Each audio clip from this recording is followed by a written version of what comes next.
अस्सलाम वालेकुम, मेरा नाम एहतशाम खान है और आप देख रहे हैं इंजीनियर्स गुरुज यूट्यूब चैनल। आज के इस वीडियो ट्यूटोरियल में मैं आपको सिखाऊंगा कि आप किस तरह से यूज़र ऑथेंटिकेशन सिस्टम बना सकते हैं। और इसके लिए हम तीन लैंग्वेजेस यहाँ पर इस्तेमाल करेंगे: PHP, MySQL और jQuery लैंग्वेज। इसके अलावा हम लोग जो भी लेआउट अपना क्रिएट करेंगे, नाइस एंड क्लीन डिज़ाइन बनाएंगे यूजिंग बूटस्ट्रैप, राइट। तो इस वीडियो की लेंथ थोड़ी सी बड़ी हो सकती है, बट अगर आप ये पूरी वीडियो देख लें तो आप इस वीडियो ट्यूटोरियल में जो चीज़ें सिखाई जाएंगी उसको आप इस्तेमाल करते हुए अपने छोटे से बड़े प्रोजेक्ट में यही सेम ऑथेंटिकेशन सिस्टम इस्तेमाल कर सकते हैं। अब मैं आपको थोड़ा सा डिटेल में जाके बताता हूँ कि आया हम लोग इस प्रोजेक्ट में क्या कुछ सीखने वाले हैं। जैसे कि देखें, इस प्रोजेक्ट में हम सबसे पहले एक नाइस एंड क्लीन डिज़ाइन बनाएंगे बूटस्ट्रैप फ्रेमवर्क को इस्तेमाल करते हुए। और उसमें हम यूज़र का रजिस्ट्रेशन सिस्टम पहले डेवलप करेंगे, क्योंकि यूज़र को पहले रजिस्टर करना होता है, देन ही लॉग इन कर सकते हैं। ये सब चीज़ें मैं बेसिक यूज़र्स के लिए मैं बता रहा हूँ। और यूज़र रजिस्ट्रेशन सिस्टम बनेगा। यूज़र रजिस्ट्रेशन सिस्टम के अंदर जो है हम लोग फॉर्म वैलिडेशंस का इस्तेमाल करेंगे, जो कि सबसे इम्पॉर्टेंट है। आप जो भी प्रोजेक्ट बनाते हैं उसमें डेफिनेटली आप फॉर्म्स का इस्तेमाल करते हैं, और फॉर्म्स को वैलिडेट करना प्रोजेक्ट की बैकबोन होती है। क्योंकि अगर गलत इंफॉर्मेशन आप यूज़र से कलेक्ट कर रहे होंगे, अगर आपका फॉर्म वैलिड नहीं होगा तो आपके प्रोजेक्ट में बहुत सारे इश्यूज क्रिएट हो सकते हैं। तो ये आपका फर्स्ट पॉइंट होना चाहिए कि आप जो भी अपना प्रोजेक्ट बनाए उसमें जब भी आप फॉर्म्स का इस्तेमाल करें तो उनकी वैलिडेशन 100% बेहतरीन होनी चाहिए। अच्छा, फॉर्म वैलिडेशंस के लिए हमारे पास एक jQuery की लाइब्रेरी है, jQuery वैलिडेशन लाइब्रेरी है, जिसको हम इस्तेमाल करेंगे। बहुत इजी है, बहुत सिंपल स्टेप्स है। वैसे फॉर्म्स तो यूजिंग HTML5 भी वैलिडेट किए जा सकते हैं, बट वो ज़्यादातर सिक्योर नहीं होते। वो सिक्योर क्यों नहीं होते वो भी मैं आपको बताऊंगा। आफ्टर दैट हम ये भी सीखेंगे कि हम आया यूज़र सेशंस का इस्तेमाल कैसे कर सकते हैं, और फिर कुकीज़ का इस्तेमाल कैसे करेंगे। पासवर्ड्स को हम अपने सिस्टम के अंदर जब यूज़र को साइन अप करवाएंगे, यूज़र को लॉग इन करवाएंगे, तो पासवर्ड्स हम अपनी डेटाबेस में कैसे इनक्रिप्ट करवाएंगे, ताकि हमारी अगर डेटाबेस कॉम्प्रोमाइज़ भी हो जाए किसी भी रीज़न की वजह से, तो हमारे पासवर्ड्स एटलीस्ट जो है वो कॉम्प्रोमाइज़ ना हो सकें। और आफ्टर डैट ये तमाम चीज़ें आपकी बनेंगी। इसमें दो फॉर्म्स हम बनाएंगे, रजिस्ट्रेशन और लॉगिन सिस्टम। लॉगिन सिस्टम में भी मैं कुछ वैलिडेशंस मज़ीद डिटेल के साथ बताऊंगा, जैसे कि आया यूज़र जो है वो एक ईमेल से एक ही बार रजिस्टर हो सकता है। अगर वो दोबारा सेम ईमेल एड्रेस यूज़ कर रहा है जो कि ईमेल पहले से हमारे डेटाबेस में मौजूद है, मतलब एक यूज़र अगर एक ईमेल से ऑलरेडी साइन अप हो चुका है तो कोई दूसरा यूज़र वही ईमेल इस्तेमाल करते हुए साइन अप ना हो सके। और इसमें हम पासवर्ड एंड कंफर्म पासवर्ड की भी फील्ड्स की वैलिडेशन भी मैं आपको सिखाऊंगा कि इन दोनों को वैलिडेट कैसे कर सकते हैं। इन दोनों की वैलिडेशन मैं आपको jQuery से भी बताऊंगा कि आया दो फील्ड्स में सेम वैल्यू को आपस में मैच कैसे करवाना है। ये हम PHP के थ्रू भी देखेंगे और ये हम jQuery के थ्रू भी देखेंगे। तो बहुत ज़्यादा फन होने वाला है। वीडियो मैं अगेन बता रहा हूँ, डिटेल में, सिर्फ डिटेल में बनने वाली है, क्योंकि बहुत कुछ सीखने वाले हैं। तो स्टार्ट करते हैं, चलते हैं कोडिंग की तरफ। अच्छा, मैं अपने एडिटर की तरफ आ चुका हूँ और यहाँ पर मेरे पास एक मेन फोल्डर है, डैट इज प्रोजेक्ट्स का फोल्डर, और उसमें मैंने अपना एक रूट फोल्डर बनाया है, जिसके अंदर जिस फोल्डर के अंदर मैं अपने तमाम जो भी फाइल्स होंगी इस प्रोजेक्ट में मैं इस्तेमाल करूँगा उन्हें प्लेस करूँगा। तो यहाँ पे यूज़र ऑथेंटिकेशन का फोल्डर है मेरे पास, इसमें बिल्कुल एम्प्टी है। इसके अंदर हम सबसे पहले जो है वो बूटस्ट्रैप की फाइल्स को डाउनलोड करते हैं और यहाँ पे रखते हैं, और आफ्टर डैट फिर मैं वन बाय वन अपनी फाइल्स क्रिएट करना स्टार्ट करूँगा। तो बूटस्ट्रैप की वेबसाइट पे गए, यहाँ पे जाके हमने बूटस्ट्रैप का जो अवेलेबल करंट वर्जन है वो हम डाउनलोड करते हैं। यहाँ से आपने कंपाइल्ड CS एंड जावास्क्रिप्ट, ये वाला जो वर्जन है इसको आपको डाउनलोड करना है, राइट, दिस वन। डाउनलोड करते हैं। ये डाउनलोड हुआ, एक्सट्रैक्ट मैंने किया इसकी जिप फाइल को, तो उसके अंदर ये मजीद दो मेरे पास फोल्डर्स हैं। मैं इनको सिंपली कॉपी करता हूँ अपने प्रोजेक्ट के फोल्डर के अंदर। यहाँ पे सिंपली मैंने इनकी फाइल्स को कॉपी पेस्ट कर लिया। एडिटर में वापस आते हैं। यहाँ पर आप देखें, ये देखें, ये CSS का फोल्डर है इसमें, जिसमें इसकी बूटस्ट्रैप की जो CSS फाइल हम इस्तेमाल करने वाले हैं वो ये वाली है। मिनीफाइड फाइल हम इस्तेमाल करेंगे, दिस वन। और इसमें जावास्क्रिप्ट की भी फाइल्स हैं बूटस्ट्रैप की, जिसमें हम लोग ये वाली फाइल इस्तेमाल करेंगे, राइट। मिनीफाइड फाइल्स इस्तेमाल करें ताकि आपकी फाइल्स का साइज़ छोटा होता है इन फाइल्स का, मिनीफाइड का, और आपके वेब पेज को जो है ना वो जल्दी लोड करती है। ओके, बूटस्ट्रैप जो है वो हमने डाउनलोड कर लिया और अपने रूट फोल्डर के अंदर हमने इसको प्लेस कर दिया है। अब मैं अपने इस रूट फोल्डर में एक फाइल क्रिएट करता हूँ जिसका मैं नाम रखता हूँ signup.php।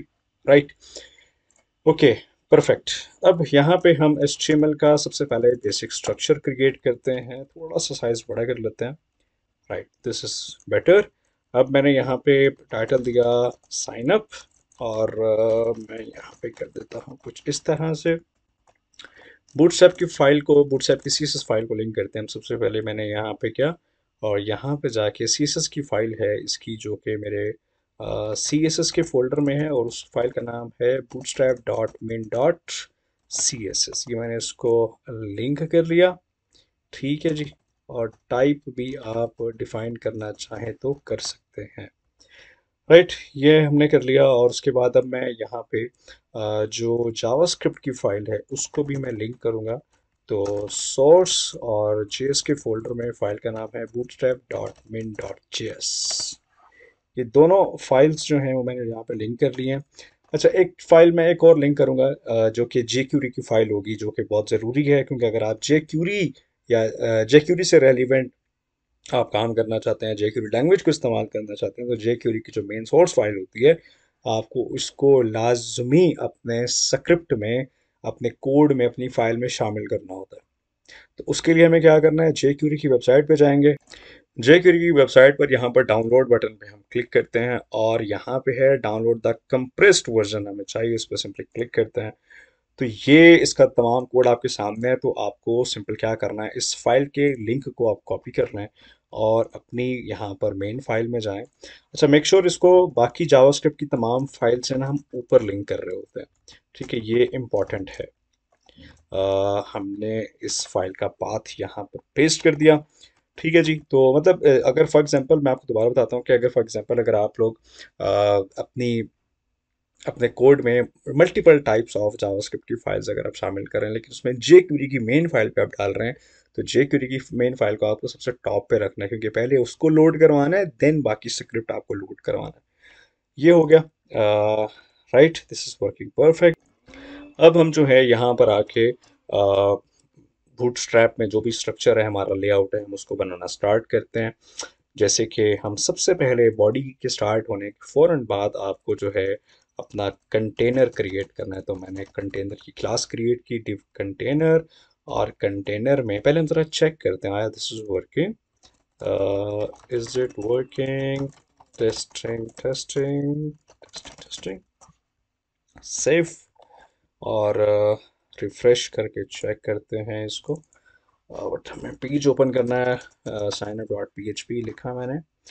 ओके, ये वर्क कर रहा है। क्यों वर्क कर रहा है? क्योंकि देखिए लेफ्ट साइड पर ऑटोमेटिकली मार्जिन ले रहा है, तो इसका मतलब ये है कि हमारा जो बूटस्ट्रैप है वो सक्सेसफुली हमारे पास यहाँ पे काम कर रहा है।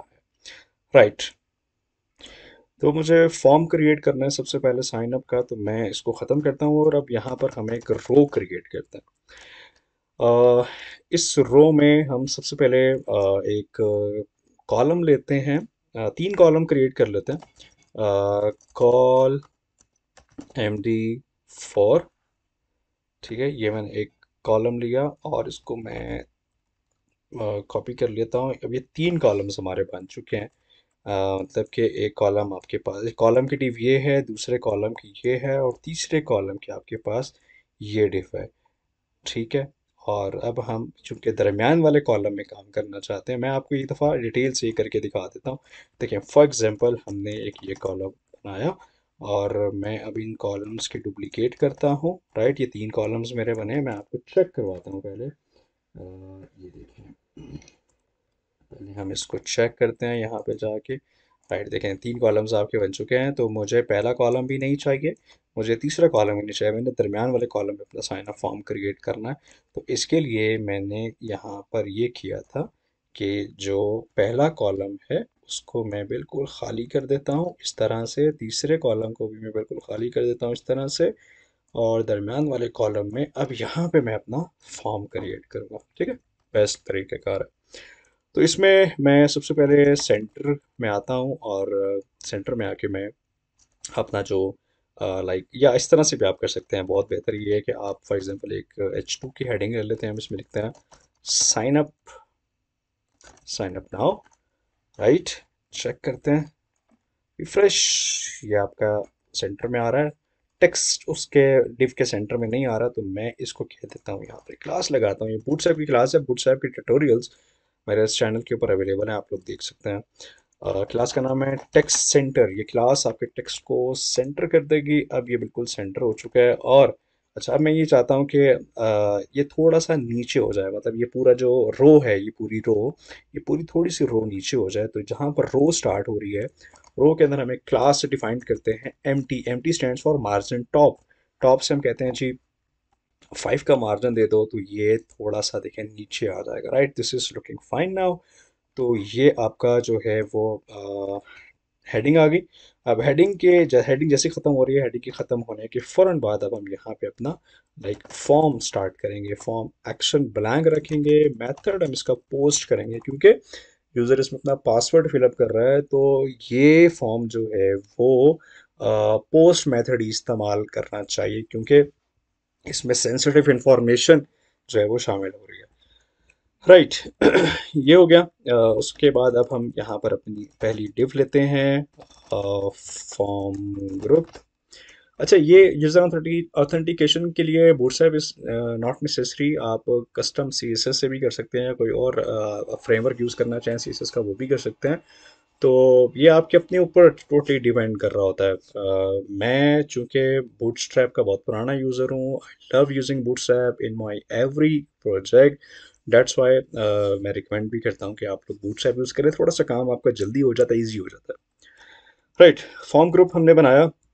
अब इसके बाद जो है आपको एक लेबल क्रिएट करना है, और हमने यहाँ पे नाम रख दिया, क्या होना चाहिए हम यहाँ पे कर देते हैं जी फुल नेम लास्ट नेम में नहीं पढ़ते हम सिंपली जो है वो फर्स्ट नेम लास्ट नेम में नहीं पढ़ते हम, सिंपल एक ही फील्ड लिखते हैं फुल नेम के नाम से, राइट। और उसके बाद नीचे आते हैं, इनपुट बनाते हैं, टाइप इसका टेक्स्ट हो गया, क्लास करते हैं फॉर्म कंट्रोल, और साथ में हम इसको जो है यहाँ पे आई थिंक नेम नेम दे देते हैं, for example full name, right. This is looking fine now, ठीक है। ये एक बन गया। दूसरे पे आते हैं, हमने फॉर्म ग्रुप, और यहाँ पे लेबल दे दिया आपने for example email address, right. और यहाँ पे आपने दे दिया जी इनपुट, इनपुट टाइप ईमेल हो जाएगी, क्लास फॉर्म कंट्रोल हो जाएगा, नेम भी दे देंगे ईमेल एड्रेस, राइट। चलें, ये हो गया। यहाँ तक ज़रा चेक करते हैं कैसा दिख रहा है। सेव करते हैं, ब्राउज़र में चेक करते हैं, राइट। ये आपको जी फॉर्म दिख रहा है। अच्छा, साइन अप बटन के बाद में एक छोटी सी लाइन डाल देता हूँ, हॉरिजेंटल लाइन। ट्राई करते हैं, देखें। ये हेडिंग के फ़ौरन बाद ना एक HR इस तरह से कर देते हैं, तो देखते हैं कि ये आपको कैसे दिखेगा ना। लुकिंग नाइस ना, क्लीन एंड फाइन, ठीक है। फुल नेम, ईमेल एड्रेस हो गया। उसके बाद हम पासवर्ड की फील्ड्स बनाते हैं, और यहाँ पर हम गए, व्हाट्स गोइंग ऑन, हम यहाँ पे कहते हैं फॉर्म ग्रुप, लेबल हमने लिखा पासवर्ड, और इनपुट भी बनाएंगे। इसमें टाइप भी आपको पासवर्ड देनी है, ताकि जब यूज़र अपना पासवर्ड लिखे तो वो डॉट्स डॉट्स डॉट्स में नजर आए, मतलब बुलेट्स में नजर आए। पासवर्ड जो एक्चुअल पासवर्ड है वो लिखा हुआ नजर ना आए, ठीक है। टाइप टेक्स्ट नहीं करनी, टाइप पासवर्ड ही रहने देनी है। नेम में लिखते हैं पासवर्ड, राइट। और अब हम यहाँ पर एक और जो है वो अपनी एक और अपनी फील्ड यहाँ पे क्रिएट करेंगे, कंफर्म पासवर्ड की। तो डिव फॉर्म ग्रुप, लेबल देते हैं कंफर्म पासवर्ड, और यहाँ पे इनपुट टाइप कंफर्म पासवर्ड इस तरह कर देते हैं। सॉरी सॉरी सॉरी सॉरी, यहाँ पे type confirm password, type password ही आएगी, टाइप पासवर्ड ही आएगी। और यहाँ पे जो उसका नेम होगा ना, वो आएगा कंफर्म पासवर्ड, ठीक है। ये हमने कर दिया। और इसके बाद ये यहाँ तक हमारा हो चुका है। चेक करते हैं ब्राउज़र पे। ये देखें, full name, email, password, confirm password. और यहाँ पे अब हम देते हैं बटन, बटन बनाते हैं लास्ट में। बटन अपना यहाँ पे हम क्रिएट करते हैं, बटन की तरफ आते हैं तो यहाँ पे मैं आया और यहाँ पे मैंने लिखा डिव, डिव फॉर्म ग्रुप। हमने यहाँ पे class the form group. Label लिखा मैंने, मैंने सॉरी बट लेबल नहीं आएगा, बटन बना रहे हैं ना, तो बटन। और यहाँ बटन का टैग यूज़ कर रहे हैं, बेहतर होता है, राइट। टाइप हमने दे दिया सबमिट। और क्लास हमने कर दी btn, btn प्राइमरी करते हैं, डार्क ब्लू कलर दिखाता है बूटस्ट्रैप। btn प्राइमरी इसकी क्लास है। और बटन के ओपनिंग एंड क्लोजिंग टैग में मैं लिख देता हूँ साइन में आप, राइट। सेव करते हैं, चेक करते हैं ब्राउज़र पे कैसा दिखता है। ठीक है, थोड़ा अच्छा दिख रहा है, बेहतर दिख रहा है, लेकिन एक थोड़ी सी लाइन इसमें स्पेस होनी चाहिए इसमें। तो हम MT1 कर देते हैं, मार्जिन टॉप 1, देखते हैं स्पेस आती है, आ रही थोड़ी सी, आ रही थोड़ी सी और देते हैं स्पेस इसमें, 2 करते हैं। ठीक है। अच्छा, बटन को ना हम फुल विड्थ पे कर देते हैं, मतलब बटन जो है वो छोटा सा ना हो, बटन ये पूरा फैल जाए यहाँ तक, जिस तरह आपके इनपुट फील्ड्स की जितनी चौड़ाई आ रही है फुल 100%, तो यहीं तक आना चाहिए इस तरह से। तो उसके लिए ना बूटस्ट्रैप की क्लास है बटन की W100, मतलब विड्थ 100 होनी चाहिए, 100% होनी चाहिए विड्थ। हमने किया, रिफ्रेश करते हैं तो दिस इज परफेक्ट। अभी सिंपल सिंपल दिख रहा है, थोड़ी सी स्टाइलिंग अभी हम करेंगे इसमें। इसमें थोड़ा सा एक बॉर्डर भी डिफाइन करेंगे, और इसके अंदर जो है वो हम मज़ीद क्या कर सकते हैं, बैकग्राउंड इमेज भी दे के देखेंगे अभी। ठीक है, तो यहाँ तक हो गया। अब हम ज़रा थोड़ा सा बॉर्डर डिफाइन के थोड़ी स्टाइलिंग कर लें। स्टाइलिंग के बाद ना फिर मैं इसकी आपको फॉर्म की वैलिडेशन की तरफ लेके जाऊंगा। जब ये वैलिडेशन हो रही होगी, फिर हम डेटाबेस बनाएंगे और इस फॉर्म में तमाम वैल्यूज़ को लिख कर डेटाबेस में तब इंसर्ट करवाएंगे। पहले स्टाइलिंग पे आते हैं, फिर हम वैलिडेशन पे जाएंगे और फिर डेटाबेस में जाएंगे। तो अब स्टाइलिंग में थोड़ा सा मैं, जैसे कि ये पूरा जैसे कॉलम है मेरा, इस पूरे कॉलम को मैं बॉर्डर अगर देना चाहूँ, लेट्स सी, बॉर्डर देना चाहूँ मैं, तो ये कॉलम है। और इस पे मैं, अगर मैं बॉर्डर दूँ तो मैं इसको वैसे इनलाइन CSS भी कर सकता हूँ। अगर आप करना चाहें इनलाइन CSS भी कर सकते हैं, बट मैं आप लोगों को रिकमेंड नहीं करता कि आप इनलाइन CSS करें या इंटरनल CSS करें। आप एक सेपरेट एक्सटर्नल CSS के ऊपर ही फोकस करें, ताकि आपका कोड जो है वो ज़्यादा से ज़्यादा क्लीन और साफ़ सुथरा रहे।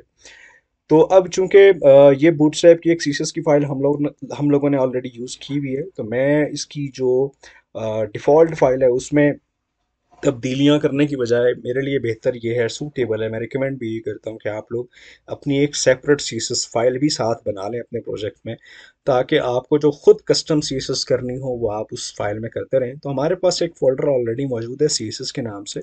हम इसी फोल्डर में एक फ़ाइल क्रिएट करते हैं, मैं उसका नाम रखता हूँ custom dot C S S, कोई भी नाम रखा जा सकता है। Custom dot C S S मैंने इस फाइल का नाम रखा, और मैं इसको अपने साइन अप की फ़ाइल में जो है वो क्या करने वाला हूँ, इसको मैं शामिल भी कर लेता हूँ। तो मैं यहीं पे शामिल कर लेता हूँ, मैं लिख देता हूँ यहाँ पे, मैंने जो है वो यूज़ किया यहाँ पे कस्टम, मैंने क्या यूज़ किया, कमेंट्स में यूज़ कर रहा हूँ कस्टम सी एस एस, ये मेरी फाइल है।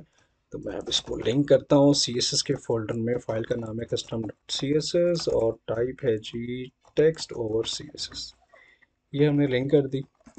अब मुझे इस साइन अप फॉर्म के लिए जो है एक अपना बॉर्डर क्रिएट करना है यहाँ पर। तो उसके लिए मैं क्या करूँगा, अपनी इसी सी एस एस की फाइल में जाता हूँ, और यहाँ पर मैं क्लास अपनी मर्ज़ी से डिफ़ाइन कर देता हूँ। फॉर एग्ज़ाम्पल फॉर्म,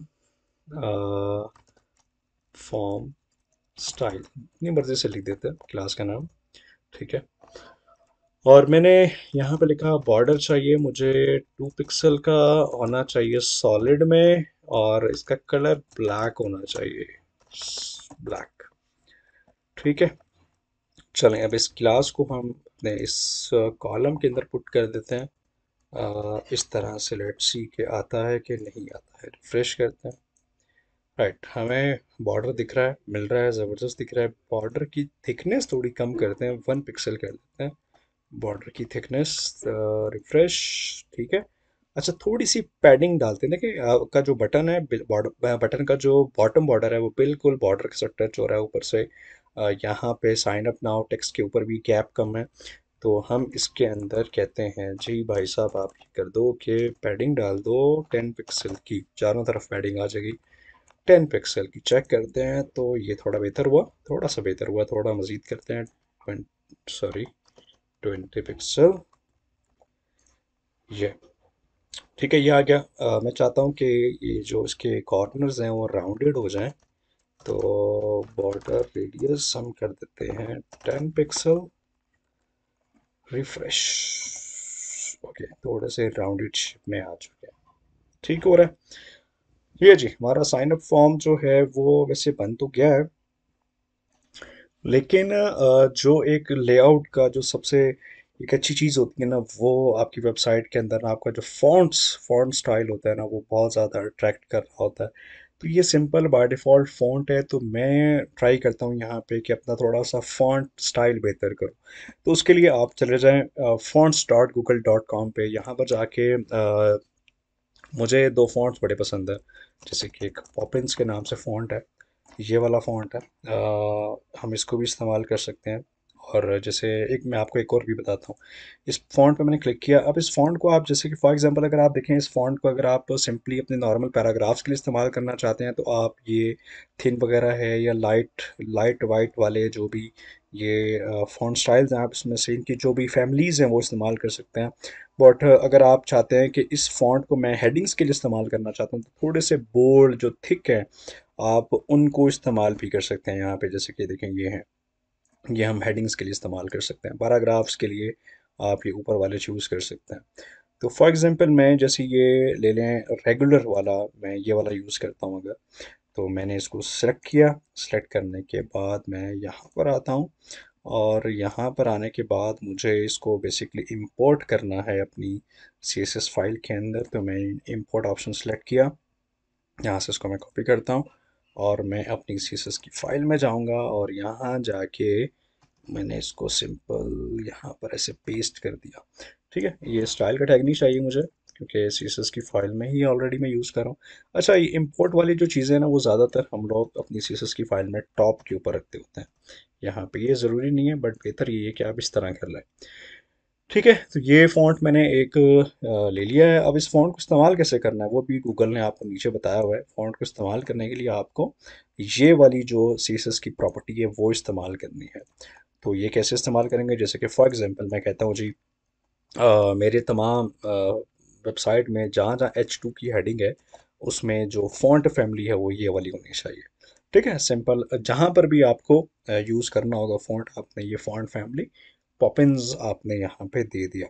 ठीक है, इस तरह से भी कर सकते हैं।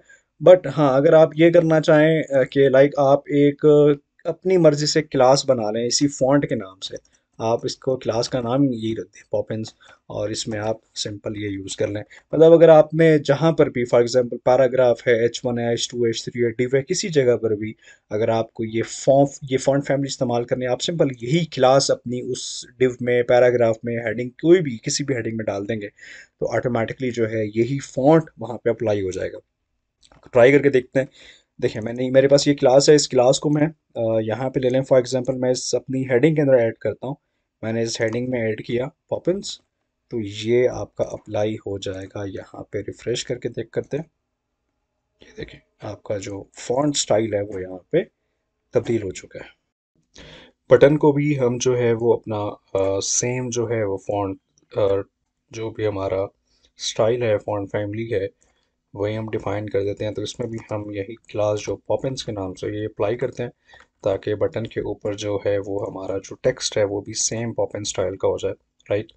अच्छा, अब जो है वो हमारे पास लेबल्स हैं। लेबल्स को जो है हमने फॉन्ट फैमिली डिफ़ाइन करना है, तो लेबल्स के लिए मेरे पास एक फ़ॉन्ट है, अच्छा फ़ॉन्ट है, आई लाइक दैट।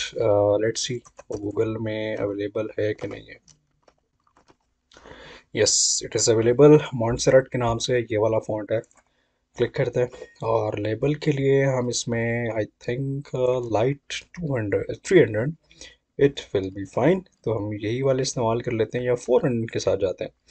ये वाला फॉन्ट सेलेक्ट करते हैं इसको,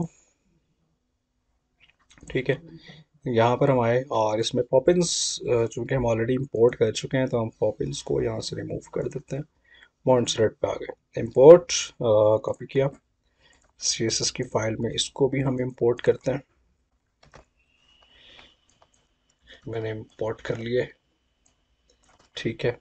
ओके, तो अब जो है इसके लिए हम भी क्लास एक बना लेते हैं, जैसे मॉन्ट सिरट के नाम से।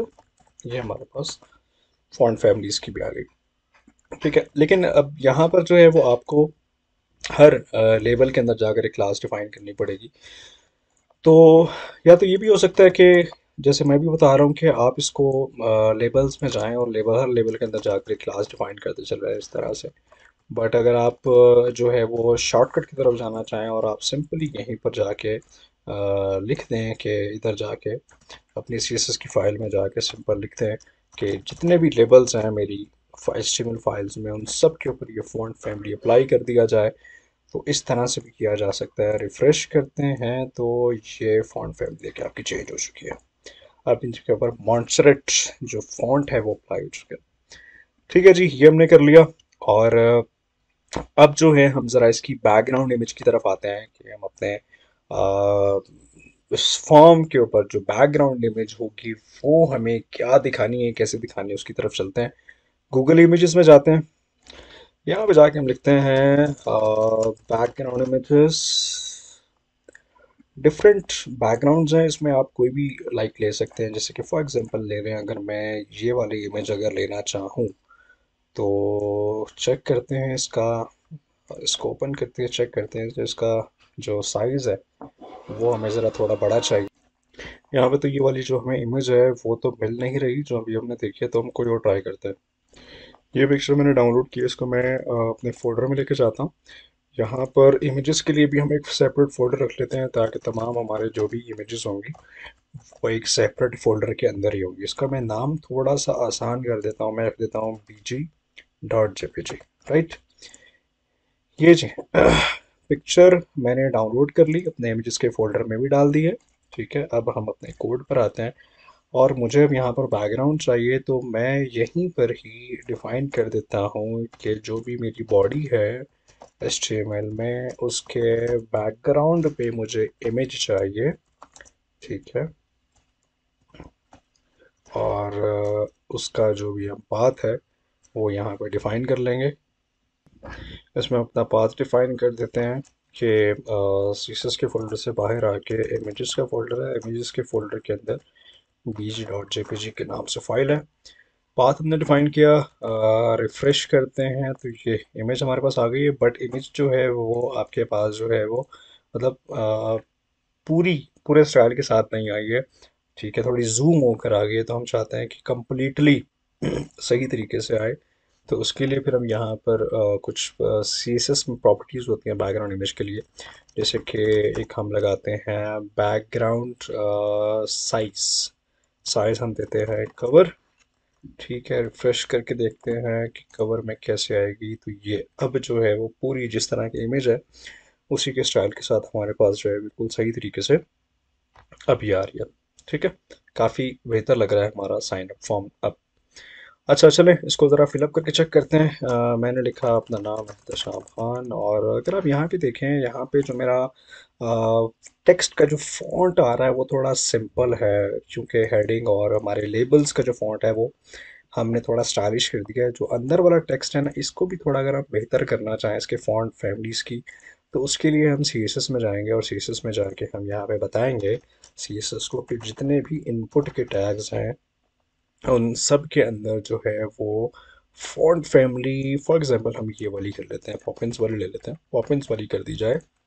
रिफ्रेश करते हैं और वो लिख के देखते हैं, ये देखिए, ठीक है। अब कुछ बेहतर हो गया, मतलब वही वाला फॉन्ट आ रहा है जो आपकी इन हेडिंग्स का। अगर आप ये वाला लेना चाहें मॉन्टसेरेट तो हम ये भी ले सकते हैं, इस तरह कर लें, ठीक है। जैसे करना चाहें वैसे किया जा सकता है।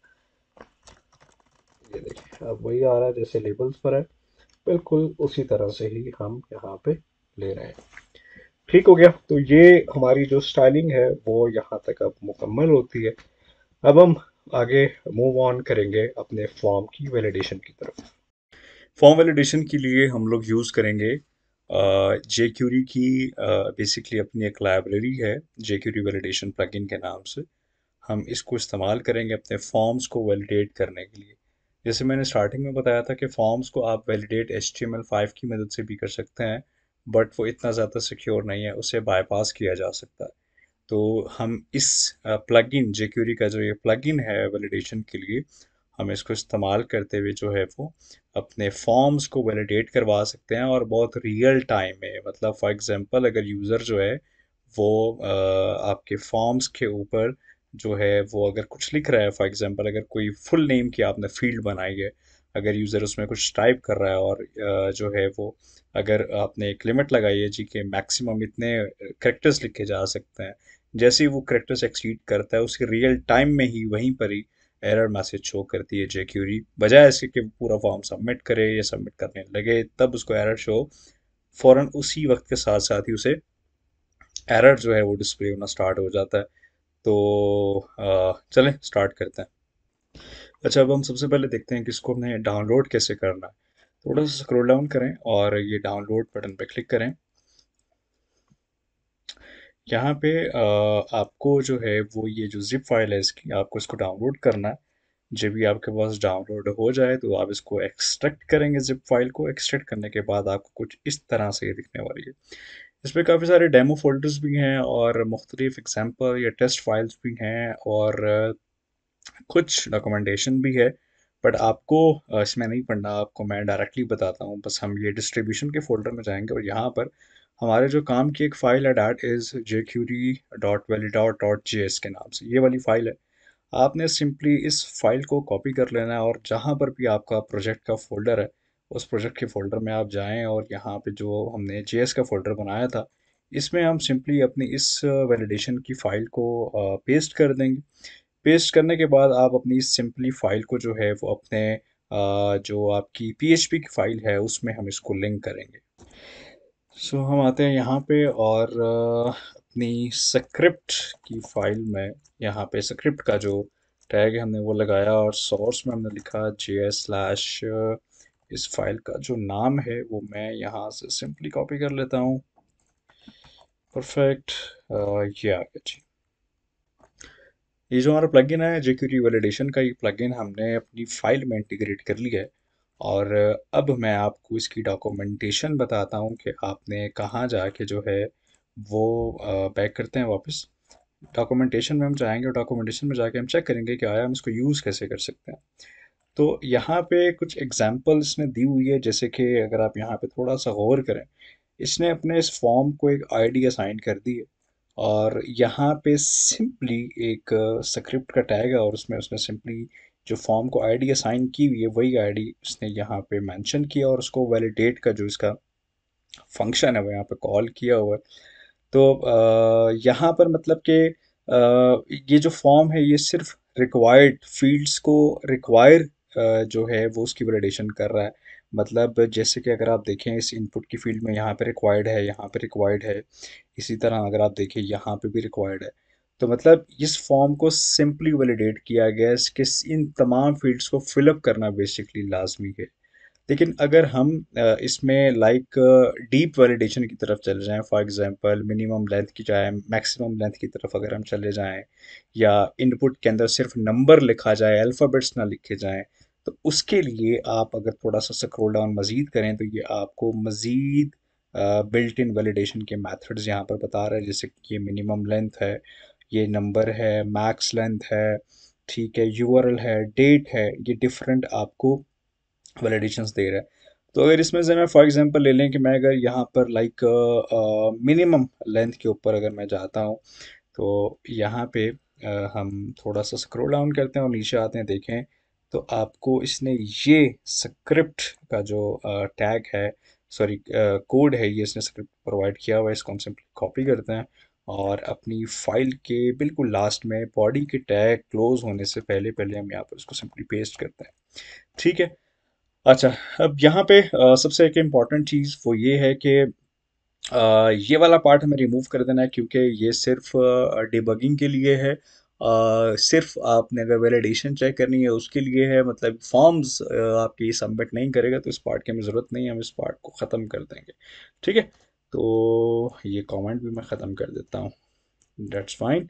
अच्छा, तो अब यहाँ पे अगर आप गौर करें, यहाँ पर एक आईडी है फॉर्म की, तो मैं यहाँ पर आता हूँ, अपने इस फॉर्म के टैग में एक आईडी असाइन कर देता हूँ, उसका मैं नाम रखता हूँ for example sign up form. मैंने एक आईडी अपनी मर्जी से साइन किया, ठीक है, और सेम यही आईडी मैं यहाँ पर भी यूज़ करने वाला हूँ इस जगह पे, राइट। अच्छा, तो अब हम थोड़ा सा इसको डिटेल में देखते हैं कि अब यहाँ पर क्या हो रहा है बेसिकली। यहाँ पर बेसिकली ये हो रहा है कि जो साइन अप फॉर्म है उसको वैलिडेट करना है, और वैलिडेट करने के जो रूल्स हैं वो रूल्स क्या हैं। उन रूल्स में सबसे पहले आपको यहाँ पर अपनी फील्ड की आईडी असाइन करनी पड़ती है। तो हम किसी एक फील्ड को फॉर एग्जांपल ले लें, ये जो इनपुट फुल नेम की जो फील्ड है, इसको मैंने एक आईडी असाइन की हुई है फुल नेम के नाम से। इसी तरह मैं यहाँ पर भी एक आईडी असाइन कर देता हूँ ईमेल एड्रेस के नाम से, और मैं पासवर्ड के लिए भी एक आईडी असाइन कर देता हूँ। इसको मैं नाम रखता हूँ पासवर्ड, और इस वाली को मैं नाम रख देता हूँ कंफर्म पासवर्ड। ठीक है, ये मैंने आईडी असाइन कर दी, बटन को आईडी असाइन करने की आपको ज़रूरत नहीं है। तो ये फील्ड्स को मैंने आईडीज असाइन कर दी। उसके बाद अब मैं नीचे आता हूँ, स्क्रॉल डाउन करूँगा, और मैं यहाँ पे बताऊँगा उसको कि जी रूल्स क्या हैं हमारे इस वैलिडेशन के। जो पहली मेरी फील्ड है वो है फुल नेम के नाम से, उसकी आईडी, नेम नहीं लेना, आईडी लेनी है। आईडी हमने डिफाइन की उसकी यहाँ पर, और यहाँ पे मैंने इसको रिक्वायर्ड कर दिया है कि जी ट्रू है इस फील्ड। देखें, आपको इनपुट के अंदर यहाँ पर रिक्वायर्ड लगाने की ज़रूरत नहीं है, क्योंकि अगर आप ये रिक्वायर्ड यहाँ पे लगा रहे हैं तो ये वैलिडेशन HTML5 से हो रही है। चूंकि हम jQuery से वैलिडेशन कर रहे हैं तो हमें यहाँ पर रिक्वायर्ड लिखने की ज़रूरत नहीं है, क्योंकि हमने इसकी जो आईडी है वो यहाँ पे स्क्रिप्ट में अपने कॉल की हुई है, और यहीं पर हम डिफाइन कर रहे हैं कि इस फील्ड को रिक्वायर करना है। इसमें मिनिमम जो है वो हम चाहते हैं कि जी 3 कैरेक्टर्स मिनिमम लिखे जा सकें। ठीक है, और इसी तरह अगर आपने मज़ीद इसमें कुछ डिफाइन करना है, फॉर एग्जांपल मैं कहता हूँ जी मैक्स मैक्स लेंथ जो है वो इसकी, फॉर एग्जांपल मैं कहता हूँ 20 कैरेक्टर से ज़्यादा नहीं होनी चाहिए, मैक्सिमम 20 कैरेक्टर्स होने चाहिए। ये हमने इस तरह से डिफाइन कर लिया। अच्छा, ये यहाँ तक हमने कर लिया, इसको सेव करते हैं और हम ज़रा इसको टेस्टिंग करते हैं, और फिर देखते हैं कि एरर्स आपको डिस्प्ले होते हैं कि नहीं होते हैं। तो हम जाते हैं वापस अपने पेज की तरफ, एक दफ़ा इसको रिफ़्रेश करते हैं, राइट। अच्छा, अब चूंकि रिक्वायर्ड है वो हम टेस्ट करते हैं बगैर कुछ लिखे फुल नेम में। मैं बटन पे क्लिक करता हूँ, तो perfect, this is you are going to see के आपको जो है यहाँ पे देखें मेंशन हो रहा है दिस फील्ड इज़ रिक्वायर्ड। अच्छा, ये जो है दिस फील्ड इज़ रिक्वायर्ड, ये एक बाय डिफ़ॉल्ट मैसेज है। आप इस मैसेज को भी चेंज कर सकते हैं, वो कैसे कर सकते हैं वो भी मैं आपको बताता हूँ। ठीक है, लेकिन उससे पहले हम ज़रा ये मिन लेंथ और मैक्स लेंथ वाली भी वैलिडेशन चेक करते हैं। देखिए फॉर एग्जांपल मैंने दो लफ्ज़ लिखे, मैंने लिखा AH, राइट। तो देखें स्टिल वो कह रहा है कि जी प्लीज़ इंटर एटलीस्ट 3 कैरेक्टर्स। तो ये जो मैसेज शो हो रहा है ये वाला मैसेज भी बाय डिफ़ॉल्ट है, इसको भी आप चेंज कर सकते हैं। अच्छा, जैसे मैंने यहाँ पर अब 3 कैरेक्टर्स कर दिए, जैसे मैंने यहाँ पे 3 कैरेक्टर्स कर दिए, तो देखें अब हमारा जो एरर मैसेज है वो गायब हो गया, और अगर मैं इसको वापस 2 कैरेक्टर्स करता हूँ, एरर मैसेज आपको शो हो जाएगा। ये मैं कहना चाह रहा था कि ये जो है बेसिकली रियल टाइम जो है वो आपको वैलिडेट करके बता रहा है, रियल टाइम में यूज़र को एरर मैसेजेस डिस्प्ले करता है, राइट। अब हम देखते हैं कि ये एरर मैसेजेस हम किस तरह से चेंज कर सकते हैं। ठीक है, उसकी तरफ आते हैं, लेकिन उससे पहले हम लोग बाकी फील्ड्स को भी अपनी वैलिडेट कर लेते हैं। तो ये हो गया यहाँ तक फुल नेम का। तो आप यहाँ पर आपने कॉमा लगाना है, नेक्स्ट आना है। दूसरी आपकी फील्ड है, उसकी आईडी थी ईमेल एड्रेस, इसको भी कह दें कि जी रिक्वायर्ड हमने ट्रू कर देना, और इसमें मिनिमम और मैक्सिमम लेंथ आपको लिखने की ज़रूरत नहीं है। इसमें हाँ, इसमें आप ईमेल ईमेल कर दें, ईमेल ट्रू, मतलब मैं चाहता हूँ कि इसमें ईमेल ही लिखी जा सके, क्योंकि अगर आप यहाँ पर आएँ तो यहाँ पर अगर आप देखें तो इसको आप सिंपली टेक्स्ट भी कर सकते हैं। क्यों? क्योंकि इसकी वैलिडेशन हम यहीं से कर रहे हैं, तो आपको यहाँ पर टाइप ईमेल लिखने की भी ज़रूरत नहीं है, राइट। और यहाँ पर भी हम इसको डिफाइन कर सकते हैं कि इस फील्ड में सिर्फ ईमेल ही लिखी जाए। तो उसके लिए भी मैं आपको बता देता हूँ, जैसे कि अगर आप यहाँ पर इसकी डॉक्यूमेंटेशन में अगर आप वापस आएँ, यहाँ पे जो है वो आपको ईमेल की मिलेगी। हम देखते हैं वेयर इज़ ईमेल, ये ईमेल की वैलिडेशन है। ईमेल की तरफ आते हैं, यहाँ पर अगर आप देखें तो ये देखें, ये कह रहा है कि ईमेल ट्रू। अगर हम ईमेल ट्रू कर देंगे तो जेक्यूरी को पता चल जाएगा कि इस फील्ड के अंदर सिर्फ ईमेल ही लिखी जाएगी। अगर वो एक वैलिड ईमेल नहीं होगी तो वो उसे एक्सेप्ट ही नहीं करेगा। ये हमने कर लिया। उसके बाद हमारी अगली फील्ड है पासवर्ड। राइट, हमारे पास अगली फील्ड है पासवर्ड के नाम से। तो हम पासवर्ड पर आते हैं, हमने कॉमा लगाया पासवर्ड, और यहाँ पे हमने लिखा, इसको भी फिलअप करना डेफिनेटली लाजमी है। इसमें आपको पासवर्ड वगैरह कुछ ऐसी कुछ देने की ज़रूरत नहीं है। ठीक है, ये ठीक हो गया। उसके बाद अब हम आते हैं कंफर्म पासवर्ड की तरफ, ये वाली फील्ड, कॉमा लगाते हैं ऊपर। ठीक है, ओके। अब हम यहाँ पर आए और अब हम यहाँ पे लिखते हैं, इसको भी रिक्वायर्ड करना है ट्रू। ठीक है। अच्छा, एक चीज़, ये कॉमन नहीं आएगा। राइट। अच्छा, अब यहाँ पर एक चीज़ ये कि पहले इसको चेक करते हैं ज़रा, फिर मैं आपको अगली चीज़ बताता हूँ। वापस आते हैं, रिफ्रेश करते हैं, एक दफ़ा हम इसको चेक करते हैं तमाम फील्ड्स को, बगैर मैं इनमें कुछ लिखे बटन पर क्लिक कर रहा हूँ तो आप देखें सबके नीचे मैसेज शो कर रहा है, this field is required, this is required. Right. अच्छा, मैं जिस जिसमें लिखता चला जाऊँगा, मैंने लिखा है तशाम खान, जिस जिसमें मैं लिखता चला जाऊँगा उसमें आप देखेंगे कि जो है वो मैसेजेस ख़त्म होते जा रहे हैं। देखिए, अगर मैं यहाँ पे लिखता हूँ ABC, ठीक है, तो देखिए नीचे मैसेज शो कर रहा है कि please enter a valid email address. ये एक वैलिड ईमेल एड्रेस नहीं है। अगर मैं अपना ईमेल लिख देता हूँ, और देखें अगर मैं इसमें सपोज़ करें यहाँ से एट द रेट का साइन ख़त्म कर देता हूँ, तो देखिए वो कह रहा है कि ये वैलिड ईमेल नहीं है। तो एट द रेट gmail.com। अच्छा, फॉर एग्जांपल अगर हम पासवर्ड पे आते हैं तो हमने लिखा 1 2 3 4 5 6, और देखें कंफर्म वाले में मैं कुछ गलत लिख देता हूँ। अब देखें आपस में मैचिंग नहीं हो रही है। पासवर्ड में मैंने लिखा था 1 2 3 4 5 6, बट कंफर्म पासवर्ड में मैंने यहाँ पर अलग करेक्टर्स डिफाइन कर दिए हैं, तो ये आपस में मैच नहीं हो रहा है।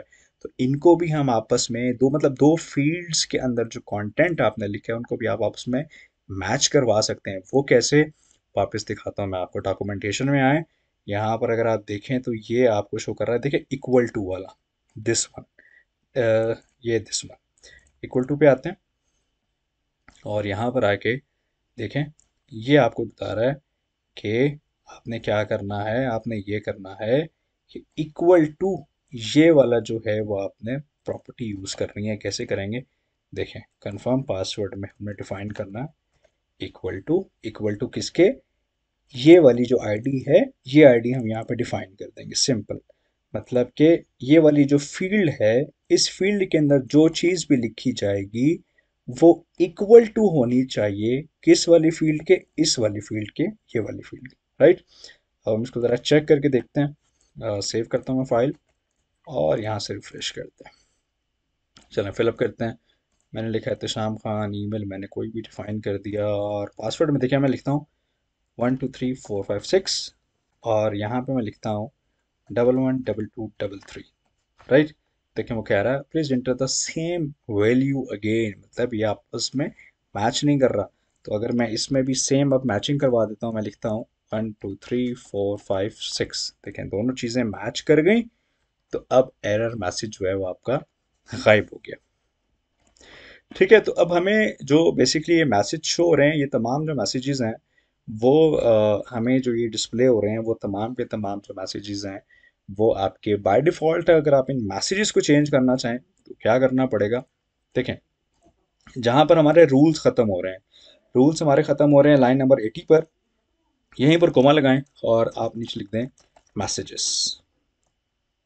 ठीक है, तो यहाँ पर आते हैं। अब आपने ना जैसे एक एक फील्ड के, एक एक आईडी के जो फील्ड्स हैं उनके आपने रूल्स डिफाइन किए हुए हैं, सेम इसी तरह से इनको रिपीट करेंगे और यहाँ पर इनके जो भी मैसेजेस हैं वो डिफाइन करेंगे। मिसाल के तौर पे जो फुल नेम है, अगर उसमें रिक्वायर्ड वाला एरर आए तो रिक्वायर्ड के अगेंस्ट क्या मैसेज हमने डिस्प्ले करवाना है। हम कहते हैं please inter your full name, right, comma लगाते हैं, नीचे आते हैं। अब हम कहते हैं अगर मिन लेंथ का एरर आए तो क्या मैसेज आना चाहिए। हम कहते हैं जी मिनिमम 3 कैरेक्टर्स आर रिक्वायर्ड, ठीक है। इस तरह से कॉमा लगाते हैं, नीचे आते हैं। अब हम कहते हैं मैक्स लेंथ का जब एरर आए तो मैसेज आना चाहिए कि मैक्सिमम 20 कैरेक्टर्स आर अलाउड, ठीक है। ये हमने फुल नेम की वैलिडेशन यहाँ पे कर दी है मैसेजेस के साथ, कस्टम मैसेजेस के साथ। सेव करते हैं। अभी फिल वक्त हम इसको चेक करके देखते हैं। रिफ्रेश करता हूँ। यहाँ पे देखें मैंने लिखा फॉर एग्जांपल AH, राइट। देखें अब वो हमारा जो मैसेज है ना, मिनिमम 3 कैरेक्टर्स आर रिक्वायर्ड, वो शो कर रहा है मिनिमम 3 कैरेक्टर्स आर रिक्वायर्ड। अगर मैं अब लिमिट है जी 20 कैरेक्टर्स की, अब 20 कैरेक्टर्स से मैं अगर आगे अबव जाता हूँ देखिए वो मैसेज शो कर रहा है मैक्सिमम 20 कैरेक्टर्स आर अलाउड। अगर मैं इसको खाली छोड़ देता हूँ, देखें वो मेरा अपना डिफाइन किया हुआ कस्टम मैसेज शो कर रहा है please inter your full name, ये वाला, ठीक है। तो इस तरह से आप इन सब में डिफाइन कर सकते हैं। तो मैं जल्दी जल्दी से ये सारे मैसेजेस जो है वो डिस्प्ले करता हूँ।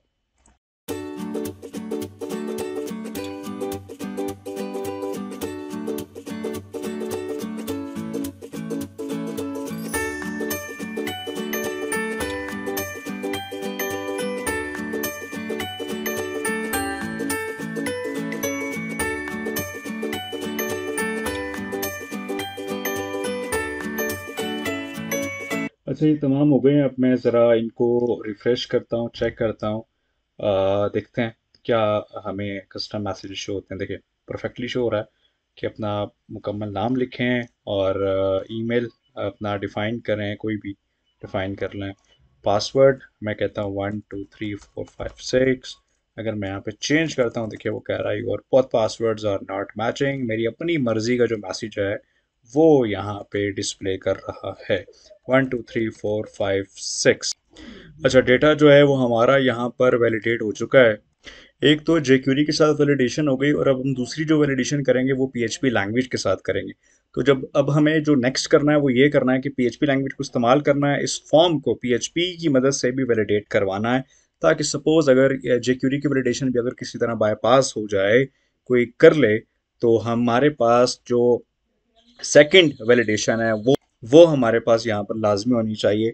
तो उसके लिए अब हम अगले पार्ट में PHP को इस्तेमाल करते हुए इस फॉर्म की सेकंड वैलिडेशन करवाएंगे और देन हम अपनी डेटाबेस क्रिएट करके तमाम जो भी डेटा है फॉर्म का वो अपनी डेटाबेस में स्टोर कैसे करेंगे वो सीखते हैं।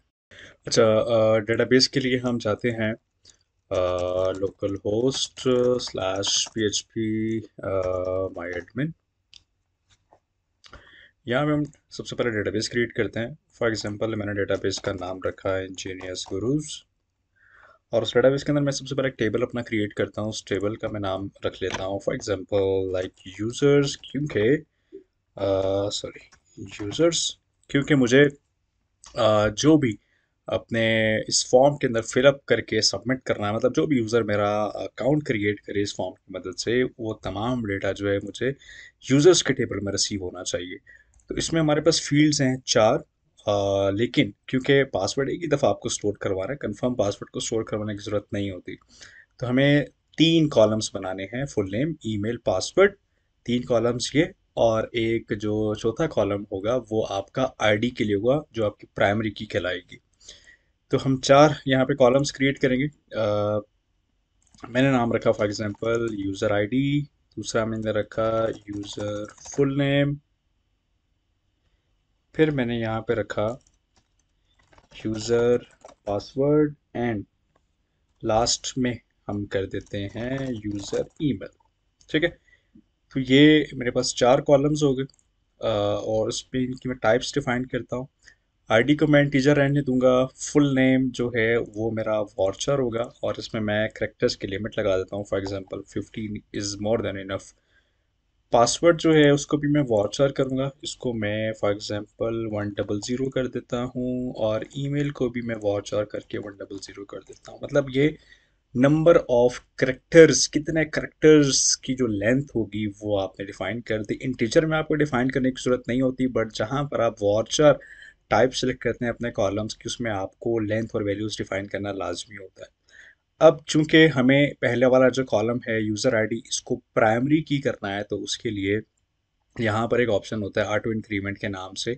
इस ऑप्शन को आपको लाजमी टिक करना है ताकि ये आपकी प्राइमरी की बन जाए, और सिर्फ एक ही ऑप्शन आप टिक करेंगे, ये आपकी प्राइमरी की बनेगी। प्राइमरी की बनने के बाद अब आपने सिंपली इसको सेव करना है।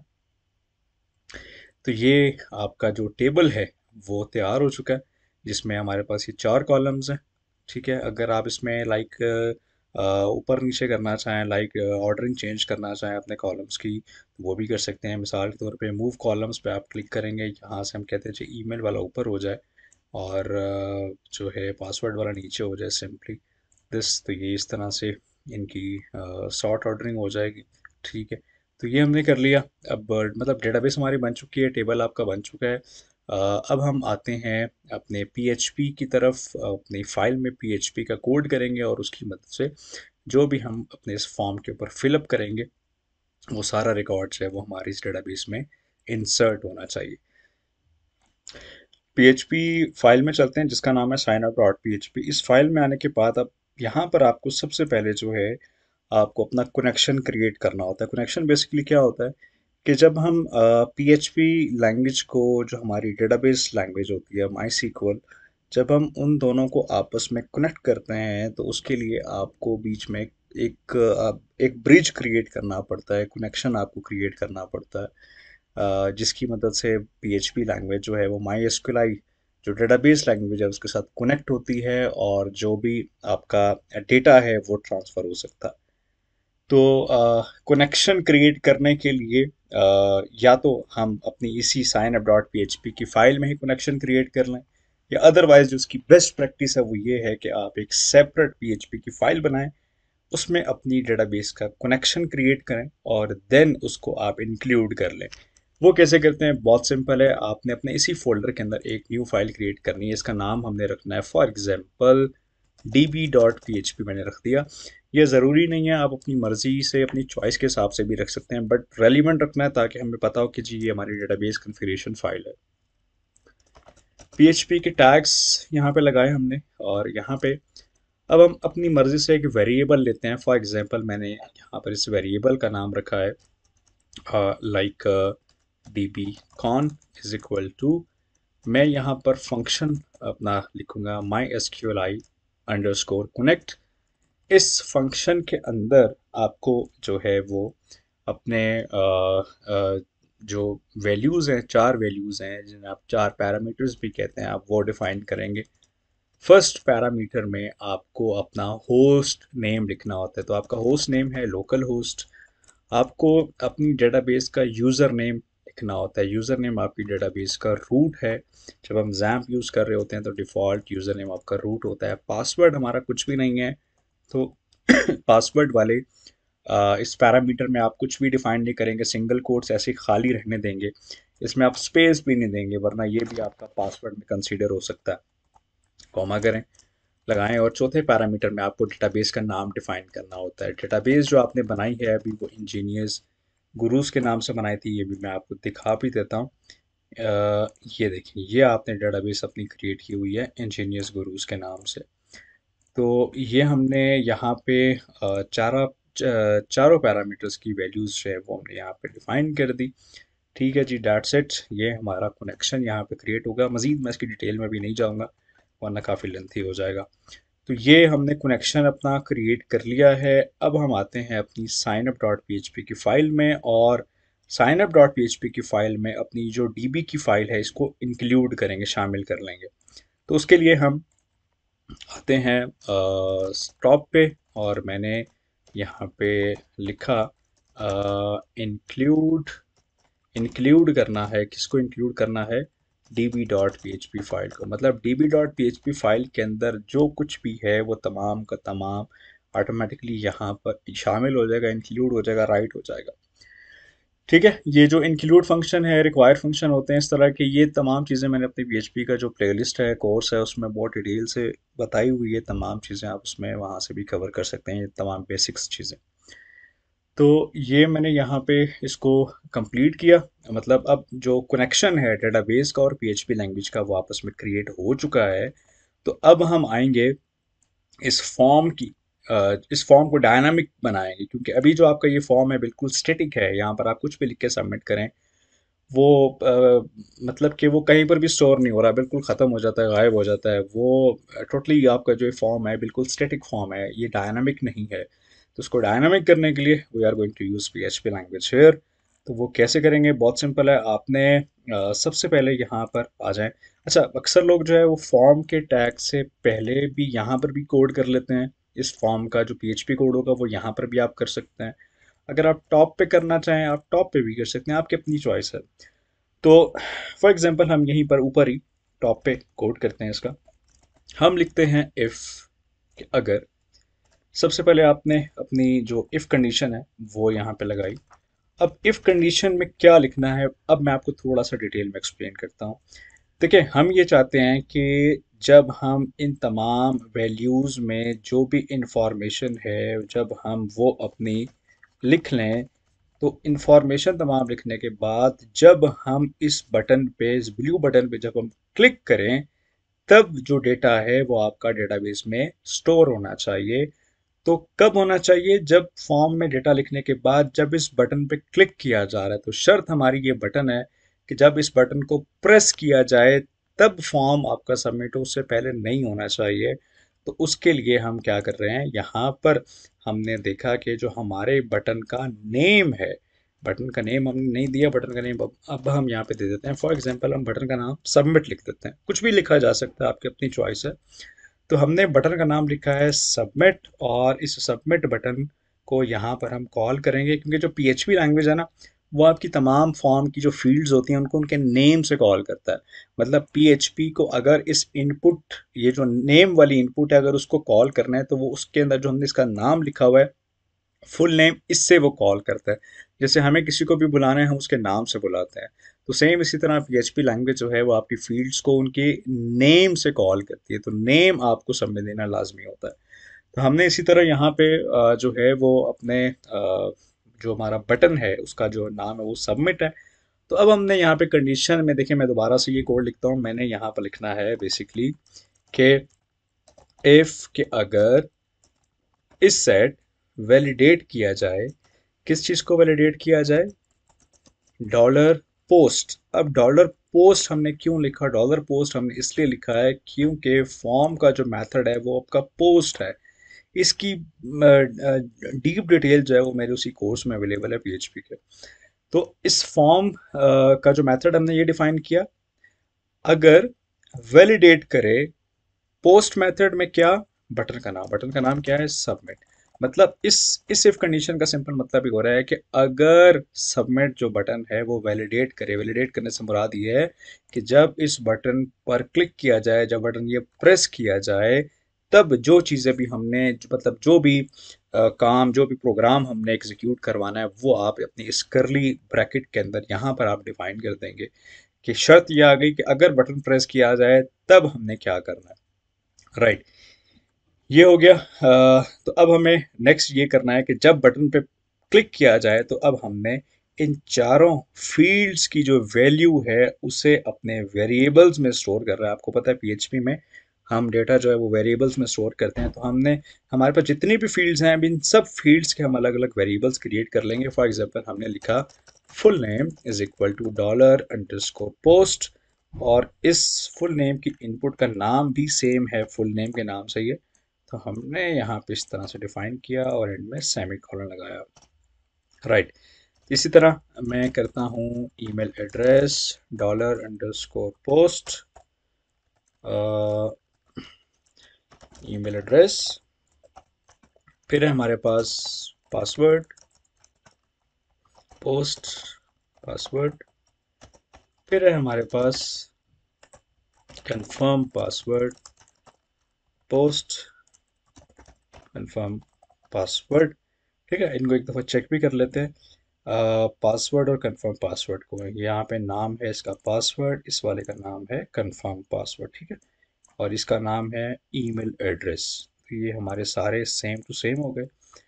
तो अब यहाँ तक जो पीएचपी कोड मैंने ये किया है, इसका बेसिकली मतलब ये है कि जब बटन प्रेस किया जाए, जब आपका ये जो बटन है, जब आपका ये बटन प्रेस किया जाए, तो क्या होना चाहिए, जब इस बटन को प्रेस करने के ऊपर ये होना चाहिए कि जो भी आपका आपकी फील्ड्स हैं इस फॉर्म की, तमाम फील्ड्स को आपने इस वेरिएबल्स के अंदर ला के स्टोर कर देना है, ठीक है। अब वेरिएबल्स में आपकी जो भी वैल्यूज़ है, मतलब जब यूज़र इस फॉर्म को फिलअप कर रहा है, फिलअप करने के बाद जब वो इस बटन पर क्लिक कर रहा है, तो आपकी तमाम जो वैल्यूज़ हैं वो इन वेरिएबल्स में स्टोर हो चुकी हैं। अब हम यहाँ पर अपनी simply my sequel I query तो हम लगाएंगे, बट लगाने से पहले हम यहाँ पर कुछ कंडीशंस भी लगाने वाले हैं। अच्छा, कंडीशन अब हम क्या लगाने वाले हैं, कंडीशन हम ये लगाने वाले हैं सबसे पहले कि आया जो यूज़र साइन अप कर रहा है, उस यूज़र का जो ये वाला यूज़र का जो ईमेल एड्रेस है, क्या वो ऑलरेडी डेटाबेस में हमारे इस टेबल में मौजूद तो नहीं है। क्यों? क्योंकि हम बिल्कुल भी अलाउ नहीं कर सकते कि एक मल्टीपल यूज़र जो है वो सेम ईमेल एड्रेस इस्तेमाल करते हुए, ऐसा पॉसिबल भी नहीं है कि आप अपने एक ईमेल एड्रेस के साथ किसी भी वेबसाइट में, सेम वेबसाइट में दो अकाउंट्स क्रिएट कर लें एक ही ईमेल के साथ, ये पॉसिबल नहीं है। तो इसी तरह हमने ये वैलिडेशन यहाँ पर लगानी है, तो वो कैसे लगाएंगे, उसके लिए आपको सबसे पहले अपनी जो क्यूरी है, सिलेक्ट क्यूरी, वो लगानी है। क्योंकि आपने सबसे पहले डेटाबेस में से जाके चेक करना है कि आया जो हमारा ये ईमेल एड्रेस अपने इस फॉर्म के अंदर अभी लिखा जा रहा है, क्या ये ईमेल एड्रेस जो है वो हमारी डेटाबेस में पहले से एग्जिस्ट तो नहीं करता। तो उसके लिए आपको यहाँ पर हमने लिखा, फॉर एग्जांपल हमने अपनी मर्जी से एक वेरिएबल ले लिया, query select my SQL query, और यहाँ पे हमने जो हमारा कनेक्शन होता है उसका वेरिएबल का नाम है ये वाला dbcon। ये आपको वेरिएबल लाजमी लिखना होता है यहाँ पे, ठीक है, कॉमा, फिर आप यहाँ पे लिखेंगे सिलेक्ट करो तमाम रिकॉर्ड को फ्रॉम, ये आपने ओपनिंग कोट का साइन यहाँ पे लगाना है, ये सिंगल कोट्स नहीं है, सिंगल कोट्स नहीं है, ये आपने ओपनिंग कोट लगाना है। ये ओपनिंग कोट का जो साइन आने के आपके कीबोर्ड में टैब के बटन के ऊपर होता है। तो हमने यहाँ पे टेबल का नाम लिखना है, टेबल का हमारे पास नाम है यूज़र्स, ठीक है। सेलेक्ट करो तमाम रिकॉर्ड को फ्रॉम यूज़र्स वाले टेबल में से, जहाँ पर वेयर जो डेटाबेस में देखते हैं ईमेल वाले आपके कॉलम का नाम क्या है, ईमेल वाले कॉलम का नाम है यूज़र ईमेल। जहाँ पर जो यूज़र ईमेल है वो बराबर है किसके, अब सिंगल कोट में आप अपना ये वाला वेरिएबल यहाँ पे जो है वो ऐड कर देंगे, इसके अंदर ऐड कर दिया हमने, ठीक है। अब बेसिकली यहाँ पर ये हो रहा है कि जब हम इस फॉर्म को फिलअप करके सबमिट का बटन दबा रहे हैं ना, तो आपका जो सिस्टम है, आपकी जो सिस्टम जो है वो आपका डेटाबेस में जा रहा है, इस टेबल में जा रहा है, सेलेक्ट ऑल फ्रॉम यूज़र्स, इस टेबल में जाके बेसिकली वो चेक कर रहा है कि आया जो डेटाबेस में पहले से मौजूद जो यूज़र ईमेल है उस वाले कॉलम के अंदर जो है, जो यूज़र अपना ईमेल एड्रेस लिख रहा है फॉर्म के ऊपर, वो बराबर तो नहीं है, मतलब पहले से मौजूद तो नहीं है, ठीक है। ये क्यूरी तो हमने लगा दी, लेकिन अब ऐसा कौन सा फंक्शन है जो कि डेटाबेस में जाएगा और जाकर चेक करके आएगा और हमें बताएगा कि जी रिकॉर्ड पहले से एग्जिस्ट करता है कि नहीं करता। तो उसके लिए हम एक वेरिएबल क्रिएट करेंगे, उसका हमने नाम रखा चेक पॉइंट, अपनी मर्जी से। हमने यहाँ पे लिखना है, फंक्शन का नाम है माई एसक्यूएल नम रोज। इस फंक्शन में अपने यही वाला वेरिएबल ले लेना है, ये वाला जो आपका है, ठीक है। ये हमने ऐसे डिफाइन कर दिया, ओके।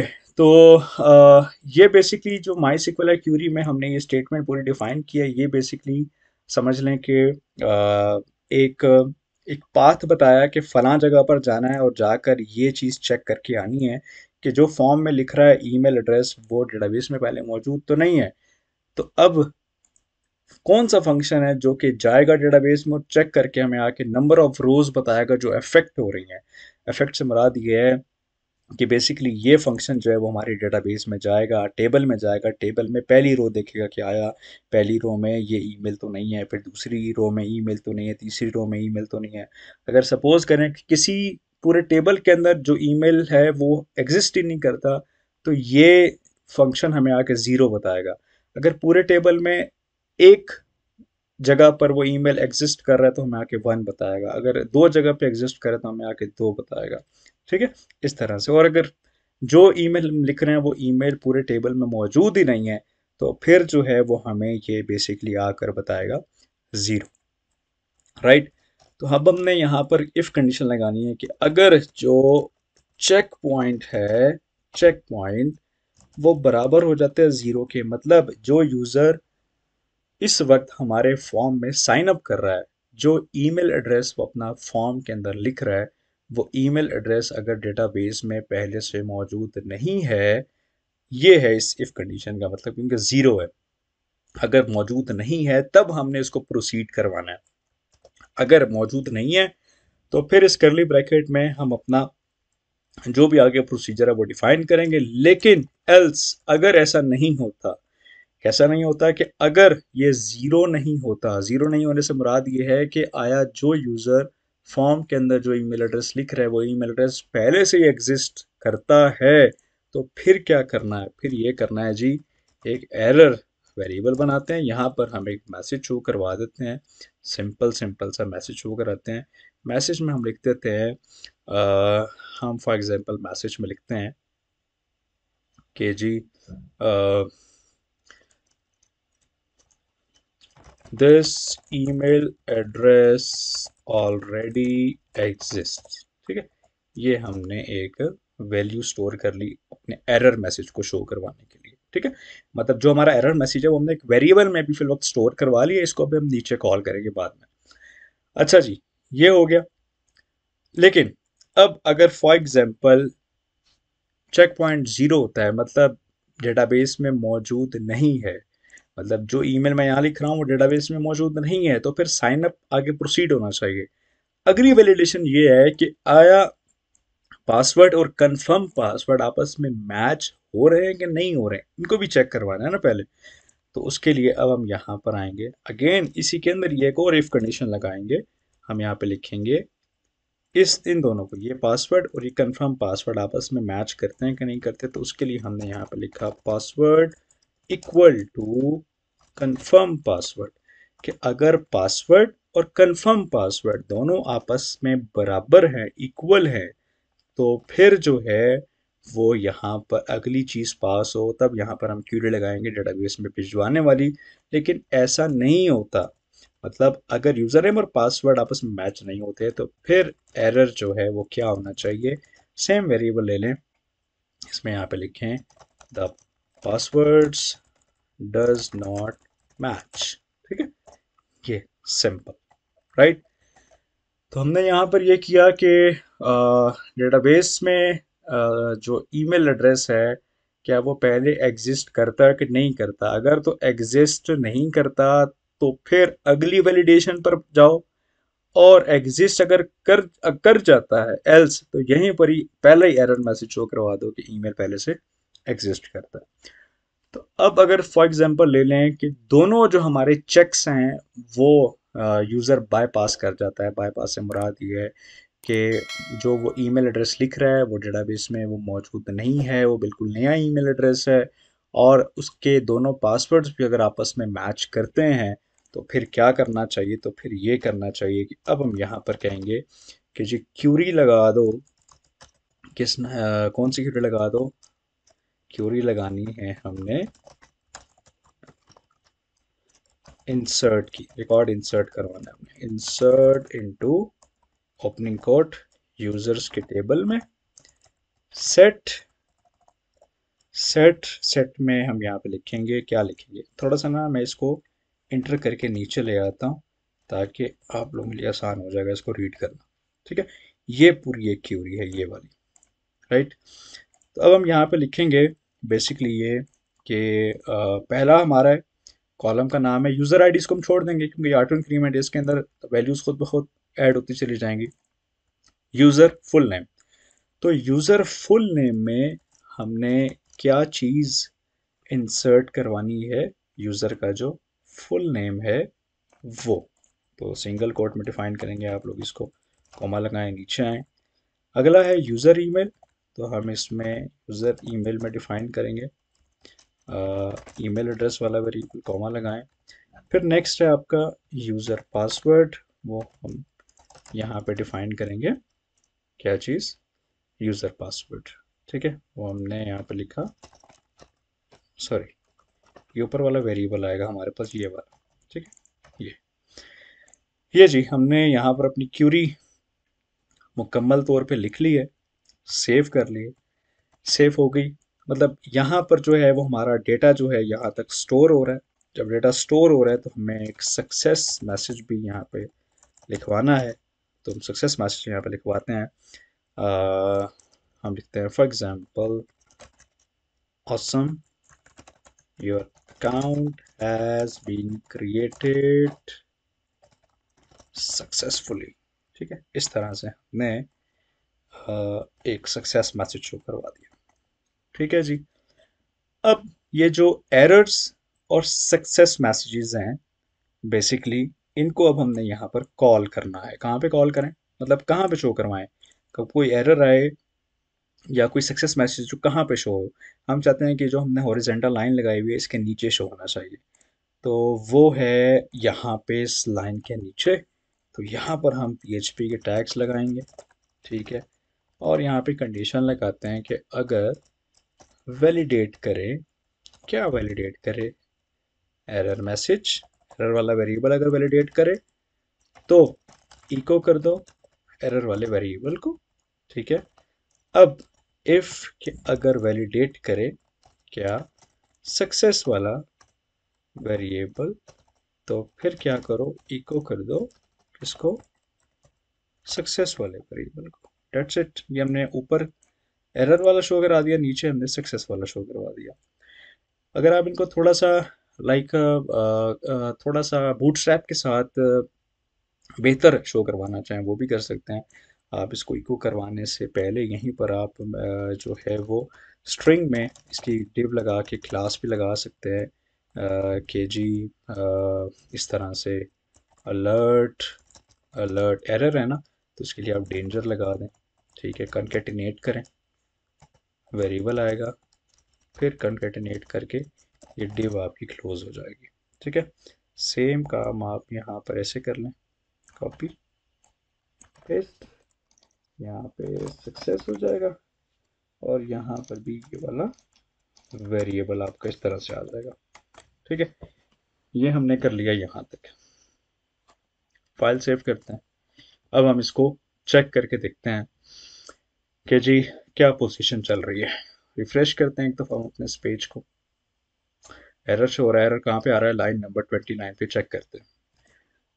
लाइन नंबर 29 पे शो हो रहा है एरर, ये है क्योंकि हाँ यहाँ पर हम सेमी कॉलन लगाना भूल गए, इस वजह से था। सेव किया, वापस रिफ्रेश करते हैं, हमारा फॉर्म लोड हुआ, वैल्यूज़ पुट करते हैं, कुछ भी हमने लिखा, पासवर्ड दिया 1 2 3 4 5 6, यहाँ पे मैं अलग दे देता हूँ, तो देखिए हमें फॉर्म सबमिट नहीं करने देगा। सेम लिखते हैं 1 2 3 4 5 6, अब बटन पे क्लिक करते हैं तो फॉर्म हमारा सबमिट हुआ। देखिए हमें सक्सेस मैसेज हो रहा है, awesome your account has been created successfully. Database में जाते हैं और यहाँ पे जाके चेक करते हैं अपने टेबल में कि जी रिकॉर्ड आ गया, देखिए परफेक्ट। ईमेल आपका फुल नेम आ गया, ईमेल आ गया, पासवर्ड भी आ गया। पासवर्ड अभी इनक्रिप्ट नहीं है, इनक्रिप्ट कैसे होगा अभी मैं आपको सिखाऊंगा। तो ये हो चुका है सारा। अब हम सेम ईमेल एड्रेस, यही ईमेल एड्रेस दोबारा यूज़ करते हैं और फिर जो है चेक करते हैं क्या सेम ईमेल एड्रेस से हमें हमारा अकाउंट क्रिएट होता है। नाम मैंने कुछ और लिख दिया, ईमेल में सेम लिख रहा हूँ, पासवर्ड भी मैं कुछ और लिख देता हूँ। ठीक है, राइट।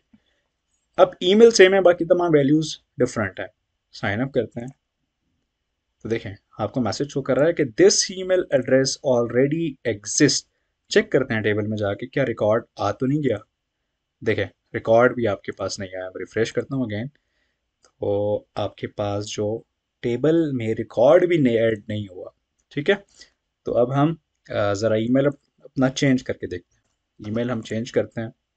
हमने कुछ भी लिखा, जैसे ये लिख दिया। ठीक है, अब हम हमारा इस वक्त ईमेल एड्रेस डिफरेंट है। अब हम चेक करते हैं साइन अप। देखें, अब उसने अकाउंट क्रिएट कर दिया क्योंकि ईमेल एड्रेस जो है वो डिफरेंट है। तो ये हमारा यहाँ तक मुकम्मल हुआ। अब हम लास्ट चीज़ अपने इस ट्यूटोरियल की वो देखते हैं कि जो आपका पासवर्ड है वो इनक्रिप्ट कैसे करके आपको भेजना है। ओके, अपनी फाइल में जाते हैं। यहाँ पे जाके अब हम कंफर्म पासवर्ड के यहाँ पे नीचे आते हैं, एक वेरिएबल क्रिएट करते हैं। फॉर एग्जांपल इनक्रिप्ट पासवर्ड, ये कोई भी वेरिएबल बनाया जा सकता है अपनी मर्जी का। अच्छा, अब यहाँ पर हम इनक्रिप्शन जो मोस्टली कॉमनली यूज़ की जाती हैं वो दो हैं। एक है SHA-1, SHA-1 भी कहते हैं इसे, ये वाले भी आप यूज़ कर सकते हैं। और एक और है MD5 के नाम से, जो कि वर्डप्रेस यूज़ करता है, आप ये वाली भी यूज़ कर सकते हैं। इन दोनों में अगर आप मुझसे पूछें तो ये जो आपकी SHA-1 है, SHA-1, ये थोड़ी सी ज़्यादा स्ट्रॉन्ग है, अच्छी है। तो हम यही वाली इंक्रिप्शन यूज़ करते हैं। अच्छा, ये इंक्रिप्शन यूज़ करने से पहले ना हम ज़रा अपने जो ये पासवर्ड का जो कॉलम है ना, इसमें देखें लिमिट है 100 कैरेक्टर्स की। ये लिमिट हम इंक्रीज़ कर देते हैं क्योंकि जब इनक्रिप्ट होता है पासवर्ड तो उसकी लेंथ काफ़ी ज़्यादा होती है। तो हम इसको 255 की लेंथ, जो मैक्सिमम लेंथ होती है वार्डचार की, हम वो डिफाइन कर देते हैं। ठीक है, वापस आते हैं अपनी फाइल में। हमने मैं दोबारा से लिखता हूँ। हमने लिखा एक पासवर्ड, एक वेरिएबल बनाया इनक्रिप्शन पासवर्ड, और इसमें हम लिखते हैं अपना फंक्शन SHA-1 के नाम से। और अब हमें इनक्रिप्ट किस चीज़ को करना है, वो हमें करना है इस वेरिएबल को। तो ये हमने यहाँ पे लिख दिया। अब सिंपली ये जो फंक्शन है वो आपका इस वेरिएबल पे अप्लाई हो जाएगा। मतलब जो भी यूज़र अपना पासवर्ड फॉर्म में लिखेगा उसका पासवर्ड जो है ये फंक्शन इनक्रिप्ट करेगा, और इनक्रिप्टेड पासवर्ड जो है वो यहाँ पर इस वेरिएबल में स्टोर होगा। अब चूंकि हमें डेटाबेस में इनक्रिप्टेड पासवर्ड भेजना है, तो हम इस वाले वेरिएबल को अपनी क्यूरी में यहाँ पर इसके साथ रिप्लेस कर देंगे, क्योंकि हमें अपने इस कॉलम में डेटाबेस के इनक्रिप्टेड पासवर्ड भेजना है। That's it, simple. सेव करते हैं। अब हम चेक करते हैं साइन अप करके। अगेन मैंने वैल्यू दी, ईमेल एड्रेस मैंने चेंज कर दिया, अपना पासवर्ड मैंने रखा। अब देखिए, मैं पासवर्ड रख रहा हूँ 112233, 112233। राइट, साइन अप पे क्लिक किया, आपका अकाउंट क्रिएट हुआ। डेटाबेस में जाते हैं, चेक करते हैं। जस्ट लुक एट हियर, ये देखें, ये जो आपका पासवर्ड है, ये जो आपको नजर आ रहा है, ये आपका इनक्रिप्ट हुआ वो पासवर्ड है। ठीक है, हालांकि ये जो ऊपर दो यूजर्स हैं, इनके पासवर्ड हमने इनक्रिप्ट नहीं किए थे, तो इस वजह से देखें अभी सिंपल 112233 आपको इस तरह से दिख रहा है, लेकिन जब हमने इनक्रिप्ट किया तो वो आपको कुछ इस तरह से जो है वो ये वाला नजर आ रहा है। राइट, तो अब हमें इसकी ज़रूरत नहीं है, तो मैं सिंपल इन वालों को ख़त्म कर दूंगा। और अब जो भी हमारा यूज़र अपना अकाउंट क्रिएट करेगा, उन सब यूजर्स का जो पासवर्ड है वो आपका इनक्रिप्ट ही होगा। Okay, moving to the next part. अभी हमने यहाँ पे लॉगिन का बटन क्रिएट करना, और देन हम लॉगिन की अपनी फाइल क्रिएट करेंगे। अपनी फाइल में चलते हैं और यहाँ पर आके मैंने एक क्लास अप्लाई कर दी, ग्रुप। यहाँ पे मार्जिन टॉप में 2 कर देता हूँ। ठीक है, राइट।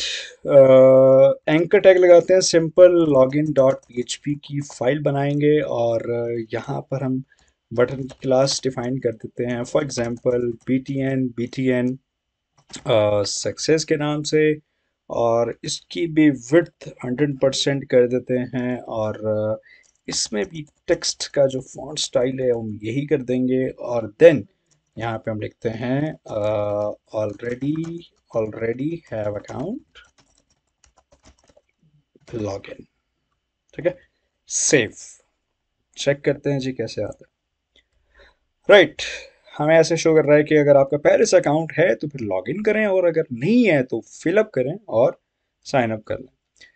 तो अब हम चलते हैं अपनी लॉगिन की फाइल क्रिएट करते हैं। यहाँ पे आए, एक फाइल क्रिएट की, इसका नाम रखा मैंने लॉगिन डॉट php। ठीक है। अब चूंकि मुझे same to same design create करना है, तो जो भी साइन अप की फ़ाइल में तमाम मेरा कोड है, वो तमाम का तमाम कोड मैं कॉपी करूँगा और अपनी लॉगिन की फ़ाइल में पेस्ट करूँगा, और फिर हम उसकी सेटिंग करेंगे, फिर हम आगे प्रोसीड होंगे। तो साइन अप की फ़ाइल में जितना भी कोड है वो मैं यहाँ से कॉपी करता हूँ, लॉगिन की फ़ाइल में मैं पेस्ट करता हूँ, और अब मैं इसमें से जो जो फालतू चीज़ें हैं वो मैं ख़त्म कर देता हूँ। और फिर मैं आपको बताता हूँ कि जो है वो हमने कहाँ से लॉगिन की फ़ाइल में स्टार्ट लेना है। ठीक है। तो ये मैं थोड़ा स्पीडली करूँगा, तब तक आप म्यूज़िक एंजॉय करें।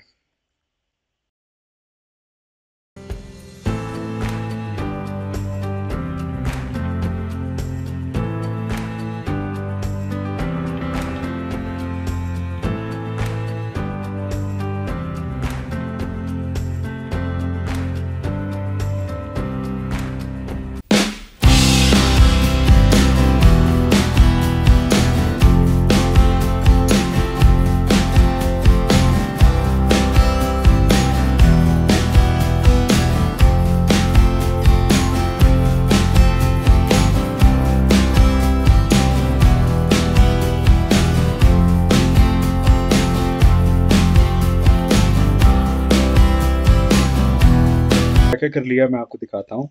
मैंने यहाँ पे टाइटल दे दिया लॉगिन, चेंज कर दी चीज़ें, और पीएचपी कोड मैंने ख़त्म कर दी क्योंकि हम दोबारा से करेंगे।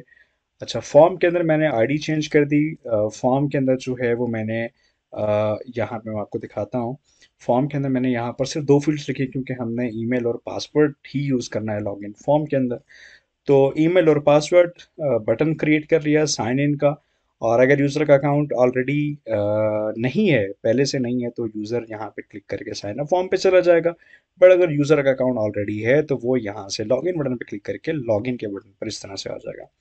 राइट। ये काम हमने यहाँ तक कर लिया। यहाँ पर इसका नाम भूल गए हैं, तो नाम भी दे देते हैं। इसका बटन का नाम हमने सबमिट कर दिया।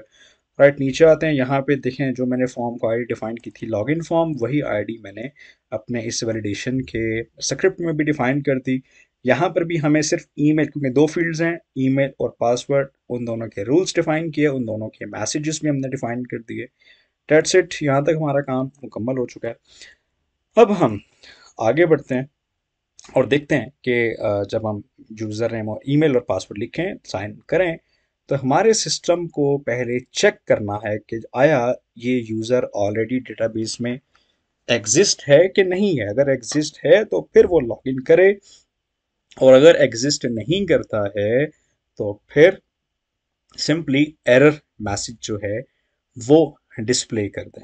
ठीक है जी। तो हम चेक करते हैं कैसे करेंगे ये। सिंपल, टॉप पर गए, थोड़ा सा स्पीडली करेंगे। मैंने कंडीशन लगाई इफ़ कि अगर जो है वैलिडेट करता है पोस्ट, बटन का नाम है हमारे पास सबमिट। इसके बाद यहाँ पर हम नीचे आएंगे, और यहाँ पे आप सिंपली इन वेरिएबल्स को जो है वो वेरिएबल्स को स्टोर करवा लें। फॉर एग्जांपल हम लिखते हैं, तो पसंद नीचे आते हैं, email address is equal to dollar post email address, और उसके बाद password is equal to post और पासवर्ड। अच्छा, अब चूंकि पासवर्ड जो है वो हमारा ऑलरेडी जो है डेटाबेस में इनक्रिप्ट हुआ हुआ है, तो हम चाहते हैं कि जो यूज़र यहाँ पर पासवर्ड लिख रहा है वो इनक्रिप्ट होकर ही हमें मिले, और फिर हम उसे डेटाबेस में चेक करवाएं। तो हम सिंपली ये जो फंक्शन है sh1, ये हम इसके साथ ही शामिल कर देते हैं। ठीक है। तो सबसे पहले क्यूरी लगाई, select is equal to my S Q L I query dbcon, select करो तमाम रिकॉर्ड को फ्रॉम यूज़र्स के टेबल में से जहाँ पर जो यूज़र का ईमेल है वो मैच करे ईमेल एड्रेस के साथ, एंड जो डेटाबेस में मौजूद यूज़र का पास है, ये चेक करते हैं पासवर्ड के नाम से है कॉलम या पास के नाम से, पासवर्ड के नाम से। तो जो यूज़र का पासवर्ड है वो बराबर हो किसके, जो पासवर्ड के नाम से हमारा ये वाला वेरिएबल है। राइट, ये हमने सेलेक्ट थ्योरी अपनी पुट कर दी सिंपली। अब हम नीचे आएंगे और यहाँ पर अब हम जो है वो अपना चेक पॉइंट लगाते हैं कि जी my S Q L I number of rows जाके चेक करेगा कि आया जो यूज़र नेम और पासवर्ड लिखा जा रहा है, मतलब यूज़र जो है वो लॉगिन करने के लिए जो यूज़र नेम और ईमेल और पासवर्ड जो लिख रहा है, वो ईमेल और पासवर्ड क्या टेबल के अंदर मौजूद हैं कि नहीं है। मतलब यूज़र ने जो ईमेल लिखा है वो आया इसके बराबर है, जो पासवर्ड लिखा है वो इनक्रिप्ट होकर आया इसके बराबर है कि नहीं है। अगर वो इसके बराबर होगा, मतलब दोनों चीज़ें मैच हो रही होंगी, तो वो यूज़र को लॉगिन कर देगा। अगर दोनों चीज़ें मैच नहीं हो रही होंगी तो वो यूज़र को एरर मैसेज शो कर देगा कि जी यूज़र नेम और पासवर्ड या ईमेल और पासवर्ड या लॉगिन क्रेडेंशियल मैच नहीं कर रहे। तो अच्छा, ठीक है, ये हमारा यहाँ तक ये काम हो गया। तो अब हमने यहाँ पर इफ़ कंडीशन लगानी है कि अगर जो है वो चेक पॉइंट जो है वो बराबर होता है 1 के बराबर का मतलब ये है कि आया जो ईमेल और पासवर्ड यूज़र लिख रहा है वो आपस में मैच हो गए हैं, मतलब यूज़र ने बिल्कुल ठीक ईमेल और पासवर्ड दिया है। तो फिर क्या करना चाहिए, तो फिर ये करना चाहिए कि अब रिकॉर्ड फेच करना है। मतलब क्यों फेच करना है, क्योंकि हमने जो यूज़र है उसकी जो प्राइमरी की होती है उसे बेसिकली हमने सेशन के अंदर स्टोर करना होता है, ताकि हम उसी प्राइमरी की मदद से यूज़र्स का जो भी रिकॉर्ड है वो डेटा में इसमें से निकाल सकें, या उसके इक्वल जो भी उसकी फॉरेन कीज़ हैं उसके ज़रिए जो है वो हम अपना डेटा फेच करवा सकें। तो यहाँ पर हम सपोज़ एक वेरिएबल क्रिएट कर लेते हैं डेटा के नाम से, और यहाँ पर मैं लिखता हूँ फंक्शन का नाम है माई सीक्वल आई फेच अरे। ठीक है, यहाँ पर भी सेम यही वेरिएबल आ जाएगा क्यूरी सेलेक्ट के नाम से, क्योंकि बेसिकली ये फंक्शन हमने अप्लाई जो करना है वो हमने बेसिकली इसी चीज़ के ऊपर अप्लाई करना है। ठीक है, ये तमाम चीज़ के ऊपर, राइट, ये हो गया। अब जब यूज़र जो है वो लॉगिन हो जाएगा सक्सेसफुली, क्योंकि चेक पॉइंट का मतलब यही है यहाँ पर कि आया जो यूज़र नेम ईमेल और पासवर्ड लिखा जा रहा है वो आपस में मैच हो चुके हैं, तो फिर यूज़र को लॉगिन कर दो और उसका सेशन स्टार्ट कर दो। मतलब सेशन स्टार्ट करो, सेशन स्टार्ट करने से पहले उसको सेशन को स्टोर करना पड़ेगा। सेशन कैसे स्टोर करते हैं, बहुत सिंपल है, इजी है।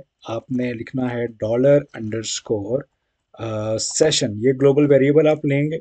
इस ग्लोबल वेरिएबल में आप अपनी मर्जी से कोई भी यहाँ पर कीवर्ड ऐड कर दें। फॉर एग्जांपल मैंने लिख दिया कैपिटल में यूज़र आईडी, ठीक है, ये कुछ भी हो सकती है, नो प्रॉब्लम। ठीक है जी, इक्वल टू, अब इसके अंदर स्टोर क्या होना चाहिए, इसके अंदर हम कहते हैं ये जो यूज़र की आईडी है ना ये स्टोर होनी चाहिए। तो अब ये जो डेटाबेस में सेव है ये यहाँ पर कैसे आएगी, क्योंकि हम ऑलरेडी ये डेटा वेरिएबल के अंदर लेकर आ चुके हैं। तो डेटा वेरिएबल यहाँ आएगा और कॉलम का नेम क्या है, user underscore ID, that's it. मतलब अब बेसिकली यहाँ तक ये हो रहा है कि जो यूज़र लॉगिन हो रहा है उसकी जो आईडी है वो आईडी बेसिकली स्टोर हो रही है इस सेशन वेरिएबल के अंदर। मतलब यूज़र लॉगिन हो रहा है, लॉगिन होने के बाद अब हमने यूज़र को भेजना किस पर है। जैसे कि देखें ना, अगर आप किसी वेबसाइट की किसी लॉगिन पेज पर जाते हैं, आप अपना ईमेल पासवर्ड डालते हैं, लॉगिन सक्सेसफुली जब आप होते हैं तो वो वेबसाइट आपको अपने नेक्स्ट पेज पे भेज देती है। नेक्स्ट पेज कोई भी हो सकता है, वेलकम पेज होता है, होम पेज होता है, डैशबोर्ड होता है, कोई भी पेज हो सकता है।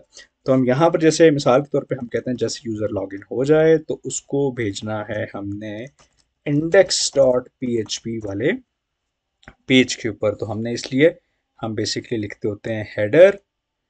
ठीक है, हम क्या लिखते, ये सही मैंने गलत लिखा है, मैं दोबारा लिख रहा हूँ, header location index dot P H P, इस तरह से आपको डिफाइन करना होता है यूँ। ठीक है, कि यूज़र को रीडायरेक्ट कर दो किस लोकेशन पर, index dot P H P वाली फाइल के ऊपर। आप यहाँ पर अपनी फाइल का नाम डिफाइन कर दें, तो जैसे यूज़र जो है वो सक्सेसफुली लॉगिन हो जाएगा तो यहाँ पे चला जाएगा। अच्छा, बात ये आती है कि अगर यूज़र सक्सेसफुल लॉगिन नहीं होता, ईमेल पासवर्ड आपस में मैच नहीं करते, गलत लॉगिन इन्फॉर्मेशन अगर वो पुट करता है, तो यहाँ पर एल्स आप डिफाइन करके इस इफ़ का आप एल्स डिफाइन करेंगे और यहाँ पर आप जो है अपना एरर मैसेज शो करवाएंगे, वो ये आप शो करवा सकते हैं कि for example oh snap invalid login credentials. ठीक है, यूं इस तरह से हो जाएगा। ये हमने कर लिया। अब हम जो है वो, अच्छा एक चीज़ मिसिंग है यहाँ पे, मैं भी आपको बताऊंगा क्या। पहले एरर मैसेज को नीचे डिस्प्ले करवाते हैं, फिर हम बाकी चीज़ें देखते हैं। एरर मैसेज यहाँ पे डिस्प्ले करवाते हैं। PHP इफ़ अगर वैलिडेट करता है एरर मैसेज, तो फिर इको कर दो div क्लास अलर्ट डेंजर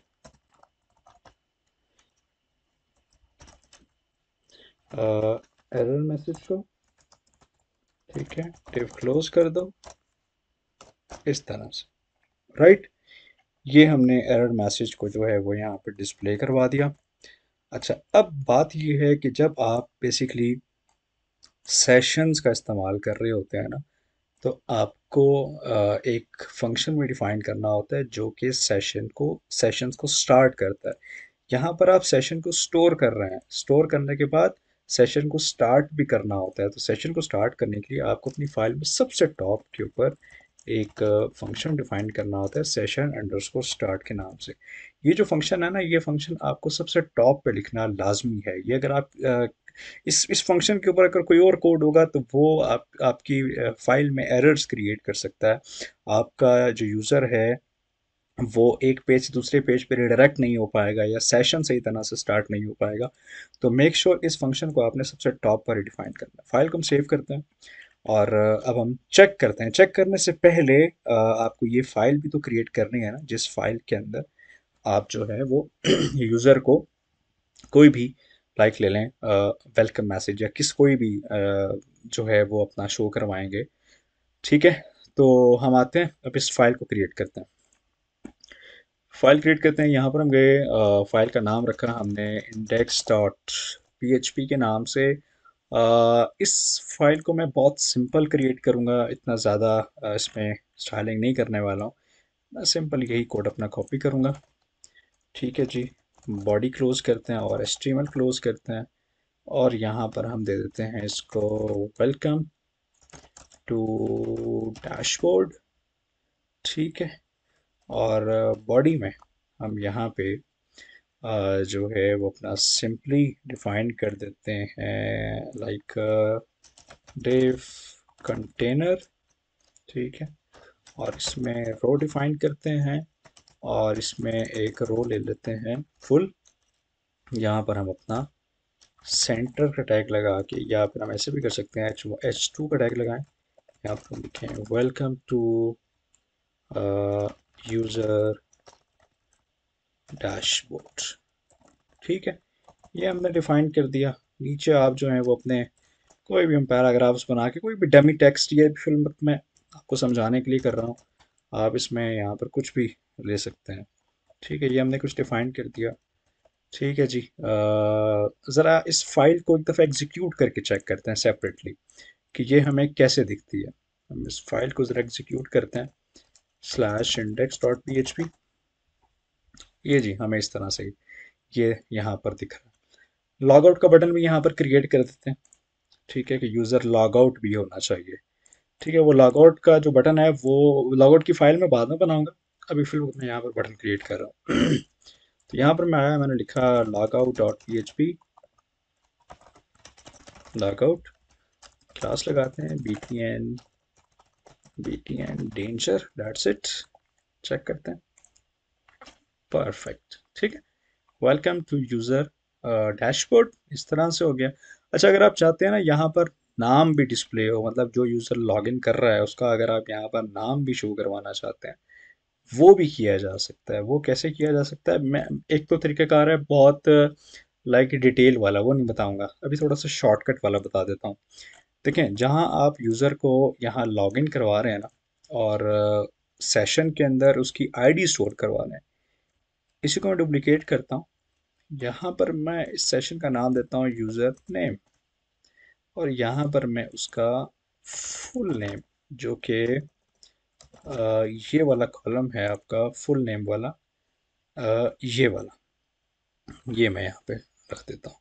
मतलब जो यूज़र लॉगिन हो उसका जो नाम है ना, वो यहाँ पे डिस्प्ले होना चाहिए इस जगह के ऊपर आके। ठीक है, तो ये इंडेक्स वाली फाइल हो गई आपकी। इंडेक्स वाली फाइल में टॉप पर हम पीएचपी के टैग्स लगा के सबसे पहले तो इंक्लूड कर देंगे अपनी db dot P H P file को, क्योंकि इसमें भी सेशन का काम हो रहा है, तो सेशन यहाँ पर भी हम इस्तेमाल करेंगे। ठीक है, ये मैंने कर लिया। राइट, ओके, ये इंडेक्स वाली फाइल हमारी रेडी है यहाँ पर। अब मैं आपको ये बाद में बताऊंगा कि यूज़र का नाम यहाँ पर कैसे आएगा। ठीक है जी, तो अब हम वापस आते हैं लॉगिन वाली फाइल में। ईमेल और पासवर्ड डालते हैं, चेक करते हैं कि यूज़र लॉगिन होता है कि नहीं होता। तो ये यूज़र का ईमेल है, ये मैंने यहाँ पे लिखा। पासवर्ड मैं गलत लिख देता हूँ कुछ भी, साइन इन करने की ट्राई करता हूँ। देखें, मैसेज शो कर रहा है कि इनवैलिड है। अब मैं ठीक वाला करता हूँ, 11 12 23 साइन इन पर मैंने क्लिक किया, तो look at here, sign in हुआ और यूज़र जो है वो index dot P H P file पे यहाँ पर पहुँच चुका है। ब्राउज़र में अगर आप थोड़ा गौर करें, यहाँ पे देखें आपको पासवर्ड सेव करने का भी ऑप्शन दे रहा है। ठीक हो गया, तो ये काम हमने यहाँ तक कर लिया। तो अब मैं चाहता हूँ कि लॉग आउट वाली फ़ाइल क्रिएट करूँ, बहुत छोटी सी फाइल होती है। चलो देखें, फिर हम थोड़ी सी टेस्टिंग करेंगे। Log out dot P H P, यहाँ पर मैंने पी एच पी के टैग्स लगाए। मैंने सिंपल यहाँ पे ये लिखना है कि जो सेशन स्टार्ट है ना, उस सेशन को भाई साहब डिस्ट्रॉय कर दो। जब सेशन ख़त्म हो जाए तो यूज़र को वापस भेज दो login dot P H P file की तरफ। डेट्स इट, इतना सा काम है। तो अब मैं जैसे ही लॉग आउट पे क्लिक करूँगा तो यूज़र लॉग आउट होगा और वापस वो आ जाएगा लॉगिन फाइल की तरफ। ठीक है, अच्छा, बट तो प्रॉब्लम इज डैट, देखिए अगर मैं बैक करता हूँ, यूज़र अगेन इस फाइल के ऊपर पहुँच गया। जब कैसा नहीं होता, क्योंकि ये जो पेज है इंडेक्स वाला, ये यूज़र रिस्ट्रिक्टेड है। मतलब कोई गेस्ट इस पेज पर नहीं आ सकता। जो यूज़र रजिस्टर्ड है सिर्फ वही इस पेज को देख सकते हैं। जैसे कि आप फेसबुक में लॉगिन किए बगैर मैसेजेस नहीं कर सकते, आप स्टेटस अपडेट नहीं कर सकते, तो सेम इसी तरह से हमने इस पेज को यूज़र रिस्ट्रिक्टेड करना है कि सिर्फ इस वेबसाइट के मेंबर्स ही इस पेज को एक्सेस कर सकें। तो ये बेसिकली कंडीशन बहुत सिंपल सी है। इंडेक्स की फाइल में आएंगे, कंडीशन लगाएंगे कि अगर जो है वो सेशन, कौन सा सेशन, ये वाला लॉगिन की फाइल में देखें, ये वाला सेशन, अगर ये सेशन जो है वो इनवैलिड है, इनवैलिड के लिए एक्सक्लेमेशन मार्क का साइन यहाँ लगा दें।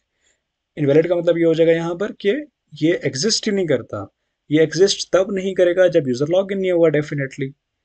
तो फिर क्या करो, तो फिर ये करो कि यूज़र को भेज दो कहाँ पे, login dot P H P file की तरफ। सेव करते हैं, चेक करते हैं, देखें रिफ्रेश करता हूँ। देखें यूज़र लॉगिन की फाइल पे पहुंच गए, क्योंकि यूज़र लॉगिन था ही नहीं, इसलिए इंडेक्स की फाइल एक्सेस नहीं होगी। अब हम दोबारा से लॉगिन करके ट्राई करते हैं। कॉपी करता हूँ, पासवर्ड डाला 11 12 23, यूज़र लॉगिन हो चुका है। लॉगआउट पे मैं क्लिक करता हूँ, लॉगआउट क्लिक हो गया। अब देखिए मैं यहीं पर ही इंडेक्स को एक्सेस करने की कोशिश करता हूँ। Index dot P H P inter करूँगा तो वो इंडेक्स की बजाय देखें वो लॉगिन के ऊपर ही लेके आ जाएगा, क्योंकि इंडेक्स की फाइल अब रिस्ट्रिक्ट हो चुकी है। राइट, ये काम हमने कर दिया। अब एक दफ़ा एक अकाउंट और क्रिएट करते हैं और फिर हम देखते हैं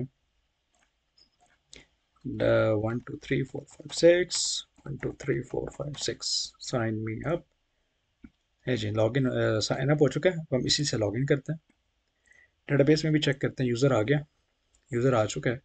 अब इस वाले ईमेल से जो है वो हम साइन इन करने की कोशिश करते हैं। 1 2 3 4 5 6 साइन इन। अब यहाँ पर जो, अब देखें सगीर लॉगिन हो रहा है तो मुझे यहाँ पर सगीर शो करवाना है। एहतशाम लॉगिन हो रहा है तो मुझे यहाँ पे शो करना है वेलकम एहतशाम। ठीक है, कैसे करेंगे? इंडेक्स की फाइल में आते हैं। इंडेक्स की फाइल में हम आ गए यहाँ पे। हम कहते हैं यहाँ पे आए वेलकम। हम चाहते हैं इस तरह से आ जाए वेलकम। यहाँ पर यूज़र का नाम आए PHP इको। यूज़र का नाम लॉगिन की फाइल में इस सेशन वेरिएबल में स्टोर हो रहा था, तो सिंपल इस तरह इको करवा दें welcome user to your dashboard. ठीक है, डेट्स इट। इस तरह से आ जाएगा। सेव करते हैं, रिफ्रेश करते हैं, तो देखें शो हो रहा है welcome Sagir Abbas to your dashboard, क्योंकि सगीर लॉगिन होगा। लॉग आउट करता हूँ, तो शाम को लॉगिन करवाते हैं। 111223 चेक करते हैं कि क्या है, तो शाम नाम शो हो रहा है। साइन इन, तो देखें अब दूसरा नाम शो हो रहा है वेलकम एट द शाम टू योर डैशबोर्ड। ठीक है, तो इस तरह से आप सेशंस को एक जगह पर स्टोर करके दूसरी फाइल्स में यूज कर सकते हैं। राइट, यहाँ तक हमारा जो ये पूरा ट्यूटोरियल है मुकम्मल होता है। आई होप कि आप लोगों को समझ में आया होगा। इंशाल्लाह मिलते हैं नेक्स्ट वीडियो में। अल्लाह हाफिज़।